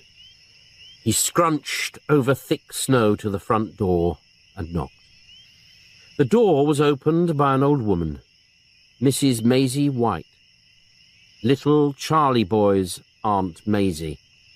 At first she appeared disconcerted, then resigned to see the inspector. She knew why he had come. You've left it too late. He stepped inside. The place had been stripped bare. Furniture removed, carpeting taken up, floorboards swept and scrubbed clean. She followed him as he wandered from empty room to empty room. No lampshades, no curtains, nothing. You've done a bloody good job of removing all the evidence, told the woman. Where did you find the kid's body? It took a long time for her to reply. Upstairs, she said at last, leading him up the stairs to a curtainless room. In here. She stood by the door. This was his mother's bedroom. If she knew what her darling son had been doing... She shook her head. Charlie was her little angel. He could do no wrong. She walked into the room and shivered. That poor little mite. Closed her eyes and screwed up her face. The terrible things he'd done to her. Why did you cover up for him? Asked Frost. I always covered up for him, she said. It would have broken his mother's heart if she knew what he was really like. There were photographs, filthy photographs. Charlie and children. Where are they? I burnt them. And you sent the anonymous letter with the button? Yes. Now Frost was shivering as he looked round the room where Jenny and Vicky had spent the last few terrible moments of their short lives. I want you to come back to the station with me and make a statement. She shook her head firmly. No. I told you for your own peace of mind, Inspector, but I'm not making any statements. I shall deny everything I've told you. Why? Charlie's dead, his mother's dead. I'm not bringing shame on the family. Sod the family! Half an hour's time I'm going to be pilloried in the coroner's court for hounding an innocent man to death. I could be kicked out of the force. She lowered her head. I'm sorry, Inspector. That's how it's got to be. Frost stared at her. She raised her head and stared back, lips tight and determined. She wasn't going to change her mind. Without her statement, and without a scrap of evidence in support, he had nothing. All right, he said bitterly. He was about to go when he saw it. On the window ledge. The window ledge of the room where she had found Jenny's body. A toilet roll. He walked across and picked it up. Nearly new. Just a few sheets torn off. He smiled. On the other end, he said cheerfully. Outside it was now blowing a blizzard. He was going to be very late for the inquest. But he didn't care.